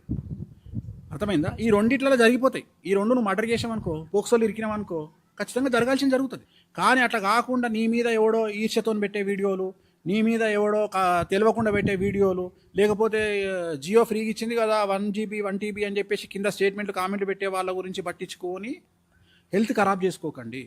ఇక్కడ ఏం ప్రాబ్లం వస్తుంది అంటే ఆడవాళ్ళు ఎక్కువ డిస్టర్బ్ అవుతారు. సెలబ్రిటీలు కానీ నార్మల్ పీపుల్ కానీ ఎవరైనా దొరకంగానే వాళ్ళ మీద వచ్చేటువంటి ట్రోల్స్ను మేమ్స్ను తట్టుకోలేనటువంటి స్థితిలోకి సమాజం నెట్టబడుతుంది. అప్పుడు ఏమవుతుంది? ఇప్పుడు నువ్వే ఉన్నావమ్మా, జనరల్గా అమ్మ ఏం చేస్తుంది? నేను సోషల్ మీడియా ట్రోల్ చేసింది, నువ్వు ఎదుర్కోవాలి, ఇగ్నోర్ చేయాలి. కొన్నిసార్లు మౌనమే సమాధానం అవుతుంది, మంచి సమాధానం అవుతుంది. చేప నీళ్ళల్లో ఉన్నప్పుడు మనం ఎరవేసినప్పుడు ఏ చేపనైతే నోరు తెరుస్తుందో అది చచ్చిపోతుంది, నోరు తెరవని చేప బతుకుతుంది. అట్లనే కొన్నిసార్లు మనం నోరు మూసుకోవాలి, దాన్ని ఇగ్నోరెన్సీజ్ అంటారు. కొన్నిసార్లు ఇగ్నోరెన్స్ ఈజ్ బెటర్ ఆన్సర్ అంటాం. సో వాడిని వదిలేయడమే మనం బెటర్ ఆన్సర్. నీకు చేతన అయినప్పటికీ కూడా, అంటే నీకు వాని మీద రివెంజ్ తీసుకోవచ్చినా నువ్వు కంప్లైంట్ వదిలేసి వాడిని, సోషల్ మీడియాలో జరుగుతుంది ఇది. కానీ నువ్వు పర్వెటెడ్గా తయారైపోయి నేనేదో సమాధానం చెప్పాలి అని కొంతమంది లీగల్గా పోయి కేసులు పెడతారు, కొంతమంది ఇంకేదో. ఏమీ జరగదు. నేను అనే పాయింట్ ఏంటంటే, నా దగ్గరికి మన ఒక కేసు వచ్చింది, ఒక క్లయింట్ వచ్చిండు, 3 కోట్ల రూపాయలు ఇవ్వాలి స్వామి నాకు అని చెప్పిండు. నేనేం చేస్తానయ్యా దీనికి అని నేను అన్నా. 3 కోట్ల రూపాయలు మనకు అప్పించినా వాడికి ఇయ్యలే, నేనేం చేస్తాను దీనికి? వాడేమంటుండు, చెక్ బౌన్స్ కేసు పడ్డది, నేను నీ 3 కోట్ల గట్ట జైలుకి పోతా అంటాడు. ఇప్పుడు వాడు 14 రోజులు జైలుకి పోతాడు, 3 కోట్లు మిగులుతాయి. నీకు అర్థమైందా? 14 కోట్లు 3 కోట్లు ఇవ్వాలి, 14 రోజుల్లో బెయిల్ వస్తుంది వానికి, ఖచ్చితంగా బెయిల్ ఇస్తారు. వాడేమంటున్నా అంటే, పోతా భయ నీ అమ్మ 14 రోజులు లొల్లిపోతుంది నాకు, నేను ఇక నీకు పైసలు కట్టాల్సిన పని లేదు కదా అంటే తెగించడం. 3 కోట్లకు తెగించే వాళ్ళు కూడా ఉంటారు. ఇక్కడ ఏదన్నా కానీ ప్రశాంతంగా సోషల్ మీడియాను పట్టించుకోకుండా తడిపట్టేసుకొని చాలా ప్రశాంతమైన జీవితం గడపండి. వారం రోజులు 5 రోజులు నడుస్తుంది, 6వ నాడు ఖచ్చితంగా కొత్త ఇన్సిడెంట్ దొరుకుతుంది. దొరకగానే మళ్ళీ అటు వెళ్ళిపోతారు. సో ఈ సోషల్ మీడియా వల్ల 100కి 100% నెగిటివే ఉంది, పాజిటివ్ లేదు. నువ్వు పాజిటివ్ ఎక్కడుంటుంది? అసలు పాజిటివ్ ఉంటే కదా ఉండడానికి. అర్థమైందా? ఇప్పుడు నీ పేరు మీద ఈమె యాంకరింగ్ బాగా చేస్తుంది అని ఎప్పుడన్నా వీడియోలు వేసిరు ఎవరన్నా చూసినావా ఇంతవరకు? వెయ్యాలి కదా. కానీ నువ్వు ఒక తప్పు ప్రశ్న అడుగు ఎవరినన్నా, ఖచ్చితంగా ట్రోల్ చేస్తారు. నీకు అర్థమైందా? అంటే నేను ఏమంటున్నా అంటే, మన గురించి పాజిటివ్గా వేయడానికి సమాజంలోని అన్ని మాధ్యమాలు డబ్బులు తీసుకుంటాయి. గుర్తుంచుకో, సోషల్ మీడియా కానీ మెయిన్ స్ట్రీమ్ కానీ ఎవరైనా సరే అది వాళ్ళ వ్యాపారం. వాళ్ళు మనకు మంచి చేయాలి అంటే, మన గురించి మంచి జరగాలి అంటే ఖచ్చితంగా డబ్బులు తీసుకుంటారు, డబ్బులు తీసుకుంటారు. కానీ నెగిటివ్ చేయడానికి డబ్బులు తీసుకోరు. ఎందుకంటే అది వాళ్ళ వృత్తి, అది వాళ్ళ బతుకు తెరువు, అది వాళ్ళ పొట్టతిప్పల. సో దీన్ని మనం అర్థం చేసుకుంటే మనం చాలా ప్రశాంతంగా ఉంటాం. అంటే ఇదేమి దోషం కాదు. నేను ఏమంటున్నా అంటే, వాళ్ళు బతకాలంటే న్యూస్ వేయాలి కదా. ఏదో ఒక న్యూస్, వినాయకుడు పాలు తాగిండాను, శివలింగంలోకి కళ్ళకి నీళ్ళు కారుతున్నాయానో, ఏదో చేస్తే 1,00,000 వ్యూ వస్తే ఒక 6,000 దొరుకుతాయి. నేను అనేది దానివల్ల ఒక నెల జీతం వస్తుంది ఎవరికో ఒకరికి. సో అట్లా అది వేణుస్వామి బలి కావచ్చు, రేపు నువ్వు బలి కావచ్చు, ఎల్లుండి ఇంకొకరు బలి కావచ్చు. ఇది నేను అనేది ఏంటంటే దీంట్లో ఎవ్వరు అతిథులు కాదు. ఇప్పుడు నిన్న ఎవడో హీరో ఒక అదేదో మన ఫుడ్ సప్లై చేసే బాయ్ని కొట్టిండు అనేది ఒక సంచలనం నిన్న రాత్రి. సో అదే చాలా ఎక్స్ట్రీమ్ న్యూస్ అయింది. అంటే ఏ న్యూస్ వేయాలి, ఏ న్యూస్ మననట. ఇది విచిత్రమైన విషయం ఏంటంటే ఉప్పల్ బాలు అనే అందరికీ తెలుసు. ఉప్పల్ బాలు వికారాబాద్లో వాళ్ళ దోస్తు టార్ జీప్ మీద ఎల్లెలుగా వండుకొని పోతుండేవాడు. దాన్ని సోషల్ మీడియాలో విపరీతంగా వేసారు. నేను అనేది ఏంటంటే ఉప్పల్ బాలు గురించి న్యూస్ ఏడైందిరా అయ్యా. ఇప్పుడు అది వాడు జనాలు లేని వాని ఇష్టము, వాడు పండుకుండు. ఏమైంది దీనివల్ల? సమాజానికి ఏమన్నా వచ్చిందా? అలాంటి ఇన్సిడెంటే స్టేట్లో ఒకటి జరిగింది, ఒక్కడు కూడా మాట్లాడలే. నేను అనేది ఏంటంటే ఉప్పల్ బాలు పుక్కడుకు దొరికింది కదా వీళ్ళకి. సో నేను అనేది ఏంటంటే మీరు సమాజాన్ని పట్టించుకోకండి, సోషల్ మీడియాను పట్టించుకోకండి, మీ జీవితాన్ని మీరు గడపండి. అస్సలు సమాజంలో మీ ఇంటి పక్కోడి విమర్శలను పట్టించుకోకండి. అన్నిటికంటే ముఖ్యము డబ్బే ముఖ్యము. డబ్బునే ప్రామాణికంగా తీసుకోండి, డబ్బు సంపాదించండి, చెడు ప్రచారాన్ని పట్టించుకోకండి, జీవితాన్ని సుఖంగా గడపండి. గురుగారు, ఈ మధ్య కాలంలో పెళ్ళిళ్ళు అంటే చాలామంది భయపడిపోతున్నారు. ప్రతి ఒక్కరు ఏంటంటే అబ్బాయిలు కంప్లైంట్ చేసే విషయం ఏంటంటే ఎవరైనా ఒక 4 వ్యక్తులు ఉంటే నీకు పెళ్ళయిందా అంటే ఎందుకు పెళ్లి చేసుకోవాలి, ఏ ఫ్రిడ్జ్లోనో ఏ కుక్కర్లతోనో చంపేస్తున్నారు అంటే. భార్యలు భర్తను ఒకప్పుడు దైవంగా భావించేవాళ్ళు, అది ఇంకొంచెం మారింది. అది ఎలా వెళ్ళిపోయిందంటే చివరికి వాళ్ళని చంపే స్టేజ్లో కూడా భార్యలు వచ్చేసారు. అలాంటి సిచ్యువేషన్స్లో మాకు పెళ్ళిళ్ళు ఎందుకు అంటున్నారు. సో ఇలాంటివి మాట్లాడడం కూడా చాలా కష్టంగా అనిపిస్తుంది ఒక ఫీమేల్గా. అంటే నిజం మాట్లాడదు కదా మన సమాజంలో. ఇప్పుడు నిజం మాట్లాడదు కదా. ఇప్పుడు నేను ఇదే మాట మాట్లాడిన అనుకో, ఆడవాళ్ళను తిట్టిన వేణుస్వామి అని తమ్మునేలు పెడతారు వాడు. అదే వేరే అమ్మాయి మన తమ్ముని చంపింది అనుకో, కొడుకుల క్లారిటీ వస్తుంది. భగవంతుడు ఏం చేస్తాడంటే చెప్తే వినకపోతే షడంగా చూస్తాడట. అంటే ఏం చేస్తాడంటే ఇప్పుడు ఇట్లాంటి వాళ్ళకి సహకరించారనుకో, వాళ్ళ ఇంట్లోనే జరిగింది అనుకో ఇన్సిడెంట్ అది. ఇప్పుడు అమ్మాయి మొన్న 700 కోట్ల రూపాయల ఓనర్ కొడుకు కూడా ఆమెకు ఆనలేదు, ఒక లవ్వర్ కోసం తీసుకుపోయి వాడిని బంగ్లా గుహలకేం దోషేసింది ఒక కూటమించి. అంటే ఇంత గట్స్ ఉండాలి. నేనేమంటున్నా అంటే కొన్ని సామెతలు ఉంటాయి, పనికిమాలిన సామెతలు, పాతకాలం సామెతలు. అబద్ధాలు చెప్తే ఆడపిల్లలు పుడతారు. నిజమేనది? ఎందుకమ్మా అట్లా ఎందుకవుతుంది? మీకు అమ్మాయి ఉంది, మీరు అబద్ధాలు చెప్పి అట్లా కాదు, నేను జనరల్గా చెప్తున్నా. అసలు నిజంగా అమ్మాయి పుడితే చాలా అదృష్టం. కానీ ఇక్కడ గొప్ప విషయం ఏంటంటే మగవాడు తప్పు చేస్తే ప్రపంచానికి వాడే చెప్పుకుంటాడు. అమ్మాయి తప్పు చేస్తే బొటన వేలుతో తప్పు చేస్తే పక్క వేలు చూపుడు వేలు కూడా తెలియదు. ఆడవాళ్ళు ఉన్నంత సీక్రెట్గా ఇంకెవరు ఉండరు. జనరల్గా మనకేం సామెత ఉంది, ఆడవాళ్ళ నోట్లో మాట ఆగదంటారు. నా చిన్నప్పటి చింతకాయ పచ్చడి ముచ్చటది. ఇప్పుడు ట్రెండ్ మారింది. ఇప్పుడు ఆడవాళ్ళ నోట్లోనే మాట అవుతుంది. వాళ్ళు సీక్రెసీ మెయింటైన్ చేసినందుకు నాకు తెలిసి ఇంకా రాబోయే కాలంలో ఆఫీసర్లను, ఇంటెలిజెన్స్ ఆఫీసర్లు అంతా ఆడవాళ్ళనే పెట్టాలి. ఎందుకంటే వాళ్ళు ఉంచినంత సీక్రెట్గా ఇంకా వాళ్ళు చేసే పనులు ఎవరు ఉంచరు. ఇప్పుడు మన ఆమె చేసింది, ఆమెకి ఎట్లా సపోర్ట్ చేస్తాం మనం? కుక్కర్ కాదు, డ్రమ్ము కాదు, గుహ కాదు, ఏడబడితే ఆడ చంపుతున్నాక. రెండోది, నువ్వు దేనికోసం చంపినావు? నిన్ను వాడు తాగొచ్చి టార్చర్ పెడితే చంపినావా? కాదు, నీ లవర్ కోసం చంపినావు.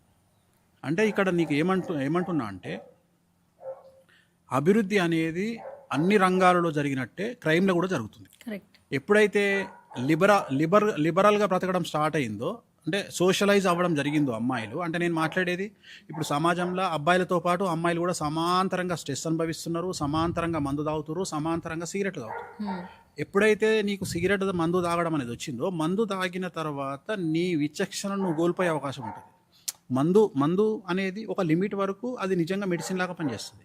కానీ నువ్వు దాన్ని ఓవర్ అయిపోయి ఆ మందు స్థాయి నుండి డ్రగ్స్కు పోయినావు అనుకో, అప్పుడు నువ్వు డ్రగ్స్లో తప్పులు చేస్తావు. ఇప్పుడు LSD అని ఒక డ్రగ్ ఉంటుంది, అది ఒక విచిత్రమైనటువంటి ప్రక్రియను నీ మైండ్లో కలగజేస్తుంది.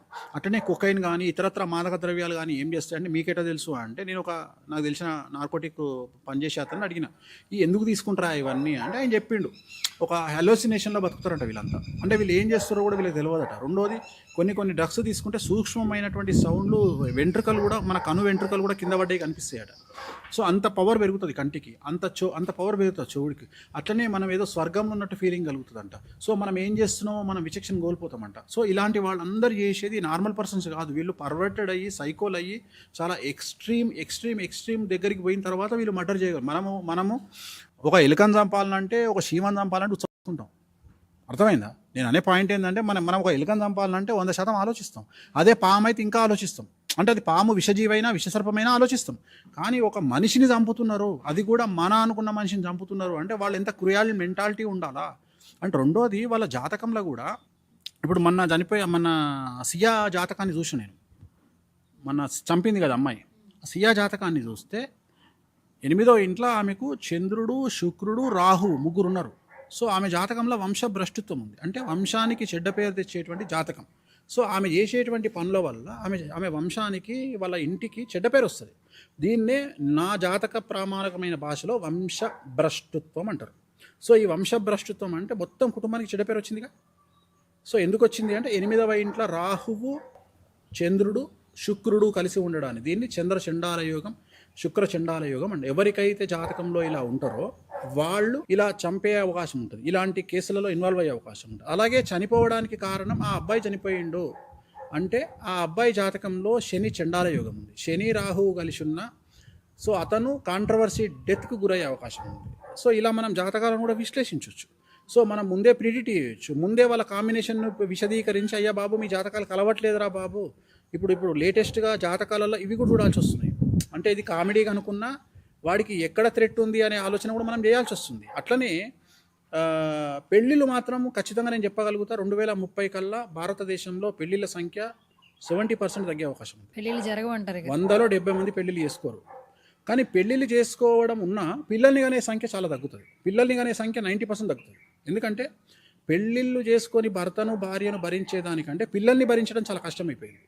ఎందుకంటే పూర్వకాలంలో మనం చాలా కష్టపడి వచ్చినాము, తిండి లేని జీవితాన్ని గడిపినాము, మన కుటుంబంలో చాలామంది మనం కష్టాలు ఎదుర్కొంటూ వచ్చినాము. కానీ ఇవాళ పరిస్థితి ఏంటంటే మనకు పుట్టినటువంటి పిల్లలు నో అనే మాట వింటలేరు. వాడు సంవత్సరం ఉంటాడు, వానికి సెల్ ఫోన్ చేతికి ఇస్తేనే వాడు తింటాడు. ఒకవేళ సెల్ ఫోన్ ఇస్తే వానికి నెట్ వస్తలేదనే విషయం అని తెలియదు. వైఫై ఇంట్లో ఆగిపోయింది అనుకో, వాటిలో సెల్ ఫోన్ ఇసిరి కొడితే వీడికించి 60 గదాల అవతల పడుతుంది పోయి. అంటే పిల్లలు కూడా పర్వర్టెడ్ తయారవుతున్నారు. అంటే జంజి ప్రతి ఇంట్లో పిల్లలు 12 గంటలకు 1 గంటలకు లేస్తారు, మధ్యాహ్నం రాత్రి 2 గంటలకు వండుకుంటారు. సో మన చేతి నుండి చిల్లని వెళ్ళిపోయారు. అంటే మనకు పుట్టిన పిల్లలు మన చేతుల నుండి దాటి వెళ్ళిపోయారు. మనం కూడా ఒక భయం స్టార్ట్ అయింది అందరికీ. ఏంటంటే మనం ఏమైనా అంటే వీడు ఏమైనా వేసుకుంటాడేమో అనే భయం స్టార్ట్ అయింది. ఆ భయం మనల్ని కాపాడుతుంది అనే విషయం మనకు అర్థం కాదు. వాడిని కాపాడుతుంది అదే ఆ భయమే. సో ఇది అందుకని సంతానాన్ని కనే అవకాశం 90% తగ్గుతుంది, పెళ్లి చేసుకునే అవకాశం 70% తగ్గుతుంది. నాకు తెలిసి 2030 కల్లా పెళ్ళిళ్ళు ఉండకపోవచ్చు. సో వేణుస్వామి గారు, వేణుస్వామి అనే వ్యక్తి ఒక ఆస్ట్రాలజర్గా కొంతమందికి పరిచయం. చాలామంది పీపుల్కి కామాఖ్య అమ్మవారి టెంపుల్ని ప్రమోట్ చేస్తున్నటువంటి ఒక వ్యక్తి, అక్కడ యోని పూజలు చేస్తే మీ జీవితంలో మార్పులు వస్తాయని చెప్తున్నటువంటి ఒక వ్యక్తి. బేసిక్గా మనకి ఇక్కడ చూస్తే 2 తెలుగు రాష్ట్రాల్లో మీ జీవితంలో మార్పులు రావాలంటే, మంచి జరగాలంటే కొన్ని పుణ్యక్షేత్రాలు, స్థలాలు ఉన్నాయి, పూజలు హోమాలు చేయించుకోండి. ఇవే డెకేడ్స్ నుంచి వింటున్న మాటలు ఇవే. మీరు ఆల్మోస్ట్ ఒక 8 ఏళ్ళ నుంచి చెప్తున్నారు కామాఖ్య అమ్మవారి గురించి. మీరు ఒక 10 ఏళ్ళ సాధనేమో, మాకు తెలియదు యాక్చువల్లీ. ఈ 10 ఏళ్ళ నుంచి ఇప్పుడు ఇంకా వైరల్ అయిపోయింది. ప్రతి ఒక్క కామన్ మ్యాన్ కూడా కామాఖ్య అమ్మవారని మాట్లాడుతున్నారు. పొద్దున్న లేస్తే సెలబ్రిటీలు ఎవరో ఒక ఇన్ఫ్లుయెన్సరో, యూట్యూబర్, సీరియల్ ఆర్టిస్ట్లో, ఇన్స్టాగ్రామ్లో కామాఖ్య అమ్మవారి. ఇప్పుడు నిన్న మంగళి పోయి వచ్చింది, సైలెంట్ అయింది వ్యవస్థ. చంద్రబాబు నాయుడు గారు వైఫ్ భువనేశ్వరం వెళ్ళింది 1 వీక్ బ్యాక్. నిన్న శిల్పా శెట్టి వెళ్ళింది. నిన్న శిల్పారెడ్డి, తెలుగు రాష్ట్రాలకు సంబంధించిన సెలబ్రిటీ శిల్పారెడ్డి వెళ్ళింది 27వ తారీఖు. సో ప్రతి సెలబ్రిటీ ఆడనే ఉంటారు కదా, ఎవరికి కష్టాలు వచ్చినా ఆడనే ఉంటారు కదా. అంతెందుకు శ్రీకాళహస్తిలో పూజ చేసిన అంబానీ కొడుకు అనంత్ అంబానీ డైరెక్ట్ తిరుపతి ఎయిర్పోర్ట్ నుండి కామాఖ్యకి వెళ్ళిపోయాడు. కామాఖ్య పోయి కామాఖ్యలో పూజలు చేసి 200 మేకలు ఇచ్చి అక్కడ నుండి ఇంటికి వెళ్ళిపోయాడు. సో కామాఖ్య అమ్మవారిని ఎక్కువగా మీరు ప్రొజెక్ట్ చేస్తున్నారు, దాని విశిష్టతలు చెప్తూ ఉన్నారు. మరి ఒకప్పుడు కామాఖ్య అమ్మవారి గురించి ఏ జ్యోతిష్కుడు చెప్పలేదు, ఏ వేద పండితుడు మాట్లాడలేదు. ఇక్కడ ఉన్నటువంటి పూజలు చెప్పారు, హోమాలు చెప్పారు, యాగాలు చేసుకోండి మార్పులు వస్తాయి అన్నారు. అవే చేస్తూ వచ్చారు. కొన్ని డెకేడ్స్ నుంచి లేని పద్ధతులు, ఆచారాలు మీరు కొత్తగా తీసుకొస్తున్నారు. ఇప్పుడు పుణ్యక్షేత్రాలు అంటే కొన్ని పదాలే. మీ దృష్టిలో అసలు ఏంటి పుణ్యక్షేత్రాలు అనగానే? ఒక మంచి జరిగే స్థలాలు, దేవాలయాలు అంటే ఏంటి? అసలు కామాఖ్య అమ్మవారి తప్పితే ఇంకెవరూ లేరు. నేను అనేది ఏంటంటే, నీకున్న సమస్యను బట్టి నీకు ఇచ్చే రెమెడీ ఉంటుంది. ఇప్పుడు ఉదాహరణ అరుణాచలం అనేది మనకు తెలియదు, చాగంటి గారు చెప్పడం వల్ల ఇవాళ అరుణాచలం. నిన్న హయ్యెస్ట్ పౌర్ణమి రోజు అరుణాచలంలో ప్రదర్శనం చేయడానికి ప్లేస్ లేదు, 8 అవర్స్ పట్టింది ప్రదర్శనం చేయడానికి. మరి అరుణాచలం ఎందుకు వచ్చింది మధ్యలో? అర్థమైందా? ఇప్పుడు ఎవరో ఒకళ్ళు ఒక అమ్మవారు కానీ, ఒక స్వామి కానీ, ఒక శివుడు కానీ, ఒక వెంకటేశ్వర స్వామి కానీ ఎవరో ఒకళ్ళు కొంతమందిని ఎంచుకుంటారు. ఇప్పుడు ఉదాహరణ చాగంటి గారిని అరుణాచల ఈశ్వరుడు ఎట్లయితే ఆయనను ఎంచుకొని ఆయన ద్వారా అరుణాచలాన్ని ప్రమోట్ చేసుకుంటో, కామాఖ్య అమ్మవారు నా ద్వారా తెలుగు స్టేట్లో ప్రమోట్ చేసుకుంటారు. ఒకవేళ నేను టీవీ ముందుకు వచ్చి కామాఖ్య అమ్మవారు చాలా మంచిది మంచిది మంచిది మంచిది మంచిది మంచిది మంచిది మంచిది మంచిది అని చెప్పినారా అన్నటువంటి అమ్మవారి ప్రమోషను, యోని పూజలు, నగ్న పూజలు, ఇంకేవో పూజలు అని నా గురించి నెగిటివ్గా పెట్టి ఒక 6 నెలలు నన్ను ఉతికి ఆరేయడం వల్ల ఈ సబ్జెక్ట్ అనేది 10-15 సంవత్సరాలలో రావాల్సినటువంటి అమ్మవారి పబ్లిసిటీ వితిన్ 2 monthsలో అమ్మవారికి వచ్చింది. చివరికి వాళ్ళ అంబుబాచికి 6 లక్షల 7 లక్షల మంది తెలుగు వాళ్ళు వెళ్ళే స్థాయికి వచ్చింది. చివరికి వాళ్ళ వారానికి ఒకరోజు ఫ్లైట్ నుండి డైలీ 5 ఫ్లైట్లకు వచ్చింది. కామాఖ్యకి వాళ్ళ 5 ఫ్లైట్లు హైదరాబాద్ నుండి, అట్లనే ఇండియా నుండి 25 ఫ్లైట్లు. సో నేను అనే పాయింట్ ఏంటంటే సౌత్ ఇండియాలో నేను ఇచ్చిన ప్రమోషన్. సో ఇప్పుడు పుణ్యక్షేత్రాలు వేరు, దోష నివారణ క్షేత్రాలు వేరు, ఎక్స్ట్రీమ్ నివారణ క్షేత్రాలు వేరు, ఎక్స్ట్రీమ్ పవర్ఫుల్ టెంపుల్స్ వేరు. ఇక్కడ మనకున్న కష్టాన్ని తొలగొట్టుకోవడానికి పూజలు చేస్తాం, మనకు కొత్త కొత్త సౌఖ్యాలు దొరకాలి అని పూజలు చేస్తాము, అట్లనే మనకు రెగ్యులర్గా బలాన్ని ఇవ్వాలని పూజలు చేస్తాం. ఉదాహరణ తిరుమల వెంకటేశ్వర స్వామి దగ్గర ఎందుకు పోతాము అంటే ఆయన పవర్ఫుల్ గార్డెన్ పోతాము. ఆయన దగ్గరికి పోయి కోరుకోవచ్చు కోరుకోకపోవచ్చు, కానీ ఆయన దగ్గరికి పోతే దొరికేటువంటి మానసికమైన ప్రశాంతత ప్రపంచంలో ఎక్కడ దొరకదు. సో ఆ మానసికమైన ప్రశాంతత తిరుమల వెంకటేశ్వర స్వామి దగ్గర నుండి వస్తుంది. మనకు తెలిసినటువంటి 2 పుణ్యక్షేత్రాలు 1970లో ఉన్నవి, ఒకటి తిరుపతి, రెండోది కాశీ. అర్థమైందా? సో డే బై డే అనేది మనకు పెరుగుతూ వస్తుంది. ఈ ప్రస్తుతం 10 సంవత్సరాలలో ప్రాచుర్యంలోకి వచ్చినటువంటి దేవాలయాలు తెలుగువారికి 2. ఒకటి అరుణాచలము, రెండవది కామాఖ్య. కామాఖ్య నేను ప్రమోట్ చేసిన, అరుణాచలాన్ని చాగంటి వారు ప్రమోట్ చేశారు. సో ఇప్పుడు దోష నివారణ పరిహారాలు చేసుకోవాలి అంటే ఒకటి గుర్తుంచుకోవాల్సింది ఏంటంటే, ఒక వ్యక్తి దగ్గరికి మనం పోయినప్పుడు వాడి ఐక్యూ లెవెల్ను బట్టి ఉంటుంది. ఉదాహరణ, నువ్వు ఎక్కడనో తెలంగాణ ప్రాంతంలో ఒక మారుమూల గ్రామానికి పోయి క్యాన్సర్ రోగంతో, క్యాన్సర్ సిమ్టమ్స్తోని వాడి దగ్గరికి పోతే, కడుపు క్యాన్సర్, లివర్ క్యాన్సర్తో పోతే వాడు ప్యాంటాప్రోజాలు, ల్యాండ్ప్రోజోలు టాబ్లెట్ రాసి, ర్యాంటాక్ టాబ్లెట్ రాసి జ్వరానికి మందించి పంపిస్తాడు. ఎందుకంటే వాడి స్థాయి అంతే. ఎవడు పోయినా నువ్వు 10 మంది మెడిసిన్ చెక్ చేసి సేమ్ ఉంటుంది, మెడిసిన్ మారదు. ఎందుకంటే వాడికి ఉన్న ఐక్యూ అదే నువ్వు ఏజీ హాస్పిటల్కి పోతే రాసే మెడిసిన్ వేరు, రాసే ఎక్స్రేలు వేరు, తర్వాత నీకు చెప్పే సిమ్టమ్స్ వేరు, నీకు రోగం ఉందని చెప్పడం వేరు. సో అట్లనే అక్కడ ఎక్కడనో మారుమూల గ్రామంలో ఉన్న ఆర్ఎంపీని ఏజ్లో పనిచేస్తున్నటువంటి డాక్టర్ను ఇద్దరిని కంపేర్ చేసి మాట్లాడతావా? నువ్వు మాట్లాడలేవు కదా. ఎవడి స్థాయి వాడిదే కదా. అట్లనే వేణుస్వామి స్థాయి. వేణుస్వామి ఎక్స్ట్రీమ్ రిసర్చ్ చేసిండు, ఎక్స్ట్రీమ్ తెలుసుకున్నాడు, ఎక్స్ట్రీమ్గా జనాలకు చెడు చెప్పడానికి ప్రయత్నం చేస్తూ ఉండు. అట్లనే ఇక్కడ పుణ్యస్థలాలు వేరు. పుణ్యస్థలాలు అంటే ఒక శ్రీశైలం వస్తుంది, ఒక తిరుపతి వస్తుంది, కానీ అదే ఒక పాణిపాకం వస్తుంది. అదే రెమెడీ అంటే ఒక యాదగిరిగుట్ట వస్తుంది. అట్లనే రెమెడీ అంటే ఒక శ్రీకాళహస్తి వస్తుంది, ఒక తిరునల్లారు వస్తుంది, ఒక కామాఖ్య వస్తుంది, ఒక త్రయంబకేశ్వర్ వస్తుంది. ఇట్లా ఇంకా మీకు సమాజానికి తెలియని ఇంకా 50 ఉన్నాయి, వేణుస్వామికి మాత్రమే తెలిసినాయి. ఓకే, ఇంకొక చివరి ప్రశ్న. సోషల్ మీడియా ఇంత అప్డేట్ అయిన తర్వాత, చాట్ జీపీటీ వచ్చిన తర్వాత కూడా డిజిటలైజ్గా అన్ని ఎక్కువగా ఫ్రీడమ్స్ వచ్చేసాయి. బేసిక్గా మనం ఒకప్పుడు సంస్కృతి సాంప్రదాయాలు కొన్ని కళలోని మాట్లాడుతుండేవాళ్ళం. ఆ కళల్లో ఖచ్చితంగా వీణ ఉంటుంది, వీణ ఉంటుంది. సో ఇప్పుడు వీణావాణి గారి వల్ల నెక్స్ట్ డెకేడ్స్లో ఉన్న వాళ్ళు కూడా గుర్తించుకునేలాగా ఈ వీణ ఆవిడ వల్ల ప్రమోట్ అవుతూ ఉంది. ఎంతోమంది సంతోషిస్తున్నారు. యాజ్ ఏ హస్బెండ్, ఒక హస్బెండ్గా వీణావాణి గారి గురించి ఏదైనా చెప్పండి. నిజంగా నెక్స్ట్ తరాలకు కూడా ఈ వీణను పరిచయం చేస్తారు. నాకు దేవుడు ఇచ్చినటువంటి బెస్ట్ గిఫ్ట్ అనుకుంటా. అంటే తనను లేకుండా నేను ఊహించలేను నా జీవితాన్ని. నేను అనేది ఏంటంటే తనను లేకుండా నేను ఊహించలేను. అంటే చెప్పలేను. నేను అనే పాయింట్ ఏంటంటే నా జీవితంలో ఒక ఇద్దరు లేకుండా నేను నా జీవితాన్ని ఊహించలేను. ఒకటి నా వైఫ్, 2 నా పాప. ఇంకా వాళ్ళిద్దరు లేకుండా నేను ఊహించలేను. నేను ఇచ్చే ప్రయారిటీ కూడా వాళ్ళకే ఇస్తాను, ఇంకా వేరే వాళ్ళకి ఇవ్వను. సో తనకు భగవంతుడు ఇచ్చినటువంటి జ్ఞానము, భగవంతుడు ఇచ్చినటువంటి విద్య అనేది ఎక్స్ట్రీమ్గా సమాజానికి ఉపయోగపడుతోంది. ఈరోజు కొన్ని వేల మంది వీణను నేర్చుకోవడానికి ప్రయత్నం చేస్తున్నారు. వీణ కూడా ఇంతకుముందు వీణ అనేటువంటి దాన్ని ముట్టుకోవాలంటే భయపడేటువంటి స్థాయి నుండి వీణ అనేటువంటి దాన్ని కూడా ఓకల్గా నేర్చుకున్నంత అవలీలగా మనం ప్రయత్నం చేయొచ్చు అనేటువంటి ఆ ఉత్సుకత, ఆ క్యూరియాసిటీ, యాంగ్జైటీ కలిగించినటువంటి మనిషి తను. సో తన పేరు శ్రీవాణి అయితే చాలామంది శ్రీవాణి అనే పేరు వాళ్ళకరు ఇప్పటికి కూడా. చాలామంది వీణావాణి అంటారు లేదా వీణ అంటారు. సో అలాంటి ఒక స్థాయికి ఎదగడము అనేటువంటిది. రెండోది, అంబానీ లాంటి ఫ్యామిలీలో సింగిల్ పర్ఫార్మెన్స్ చేయడం. ఎంతోమంది గ్రూప్ పర్ఫార్మెన్స్ చేసారు, కానీ తను ప్రత్యేకించి ఒక 70 మంది కోసము ఆమెను ఇంట్లో పెట్టుకొని ఇవాళ భారతదేశంలో జరిగే ఎవ్రీ బిగ్ ఫ్యాట్ వెడ్డింగ్ అంటే తెలుసు కదా. బిగ్ ఫ్యాట్ వెడ్డింగ్ అంటే బాగా బలిసిన వాళ్ళు చేసుకునే పెళ్ళిళ్ళు. సో బిగ్ ఫ్యాట్ వెడ్డింగ్లో తన ప్రోగ్రామ్ ఉంటుంది అంటే అది చాలా చాలా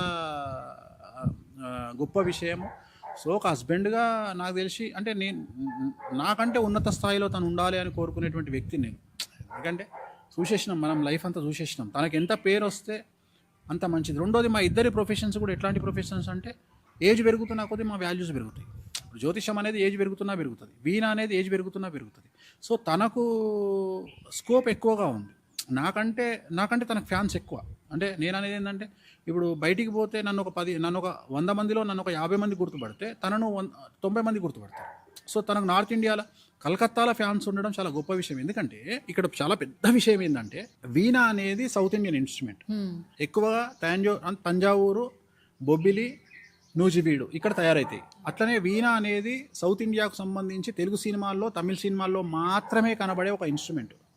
కలకత్తాలో వీణని ఎవడు చూస్తాడు? బెంగాల్లో వీణని ఎవడు చూస్తాడు? కేరళలో వీణని ఎవడు చూస్తాడు? పూణేలో వీణని ఎవడు చూస్తాడు? మహారాష్ట్రలో వీణని ఎవడు చూస్తాడు? అంటే ఎంత పెద్ద విషయం ఇది. నేను అనే పాయింట్ ఎంత పెద్ద విషయము అంటే ఒక తెలుగు సాంప్రదాయమైనటువంటి ఒక వీణను ఇతర రాష్ట్రాలకు పరిచయం చేసి ఆ పేరు తెచ్చుకొని వాళ్ళతోని ఆ ప్రోగ్రాంలు ఇప్పించుకోగలుగుతుంది, తను వెళ్ళగలుగుతుంది అంటే ఎక్స్ట్రీమ్ అంటే అది వాస్తవంగా అసలు అంబానీ ఇంట్లో ప్రోగ్రామ్ చేసినప్పుడే తనను నెత్తిరబెట్టుకోవాల్సిన స్థితి. కానీ నన్ను టార్గెట్ చేయడానికి ఎవరైతే వ్యక్తి ప్రయత్నం చేసిండో తనను కూడా లాక్కొచ్చి కనీసం అరే ఇంత ఒక మంచి ఆర్టిస్టుని నేను టార్గెట్ చేస్తున్నా అనే విచక్షణ కోల్పోయి ఆమెను కూడా తీసుకొచ్చి బద్నాం చేసిండు. చాలా బాధ అనిపించింది. ఆ క్షణంలో నాకున్న పవర్స్ అన్నీ ఉపయోగించి ఉటాన్ చేద్దాం అనుకున్నా. కానీ అమ్మవారు ఎందుకు అన్నది, నీకు ఎందుకు రా బిడ్డ, దేవుడు చూసుకుంటాడు అన్నప్పుడు నేను ఆగిన. చాలా బాధ అనిపించింది. ఎందుకంటే అంబానీ ఇంట్లో ప్రోగ్రామ్ చేసి వచ్చింది, తనకు ఇక్కడ మంచి గుర్తింపు రావాలి. ఆ గుర్తింపు కూడా నా కాంట్రవర్సీలా తనను కూడా ఇన్వాల్వ్ చేసి నోటికొచ్చిన పదాలు వాడి ఒక్కోసారి బాధ అనిపిస్తుంది. ఎందుకంటే అది బాధ అనిపించడం, తెలంగాణలో పుట్టిన వ్యక్తి తెలంగాణ అగ్రెసివ్గా ఉంటుంది, డైరెక్ట్ పోయి అనిపిస్తుంది. సరేలే అమ్మవారు ఉన్నది, ఇట్లా వేయొద్దు మనము అంటే నా దృష్టిలో చచ్చిపోవడం అనేది సింపుల్, బ్రతికుండి నరకం అనుభవించడం గొప్ప. సో అట్లా ఇందాక శత్రువులకు సంబంధించిన ఇది. సో అట్లా బాధ అనిపించింది. బట్ తను తేరుకుంది, తను నాకంటే స్ట్రాంగ్. ఇట్లాంటివన్నీ ఇప్పుడు నువ్వు ఇందాక సోషల్ మీడియా గురించి మాట్లాడినావు, నేను 100% స్ట్రాంగ్ అయితే ఆమె 1000% స్ట్రాంగ్. సో ఇట్లాంటి జుజుబి తనకు ఒక ఆట ఆడుకుంటుంది. తను దిగనంత వరకే, తను దిగిందంటే సినిమా వేరే రకంగా నేనే నయము. చివరికి ఏమనుకోవాలంటే ఆమెనే అమ్మ వీడేనయం రా అనుకో అనే పరిస్థితి. ఆమె దిగిందంటే సినిమా వేరే ఉంటుంది. సరస్వతితో పాటు ఒక కాళికామాత రూపం తనది. సో వీణ ఉన్నంత వరకే సరస్వతి, వీణ తీసిందంటే కాళికామాత.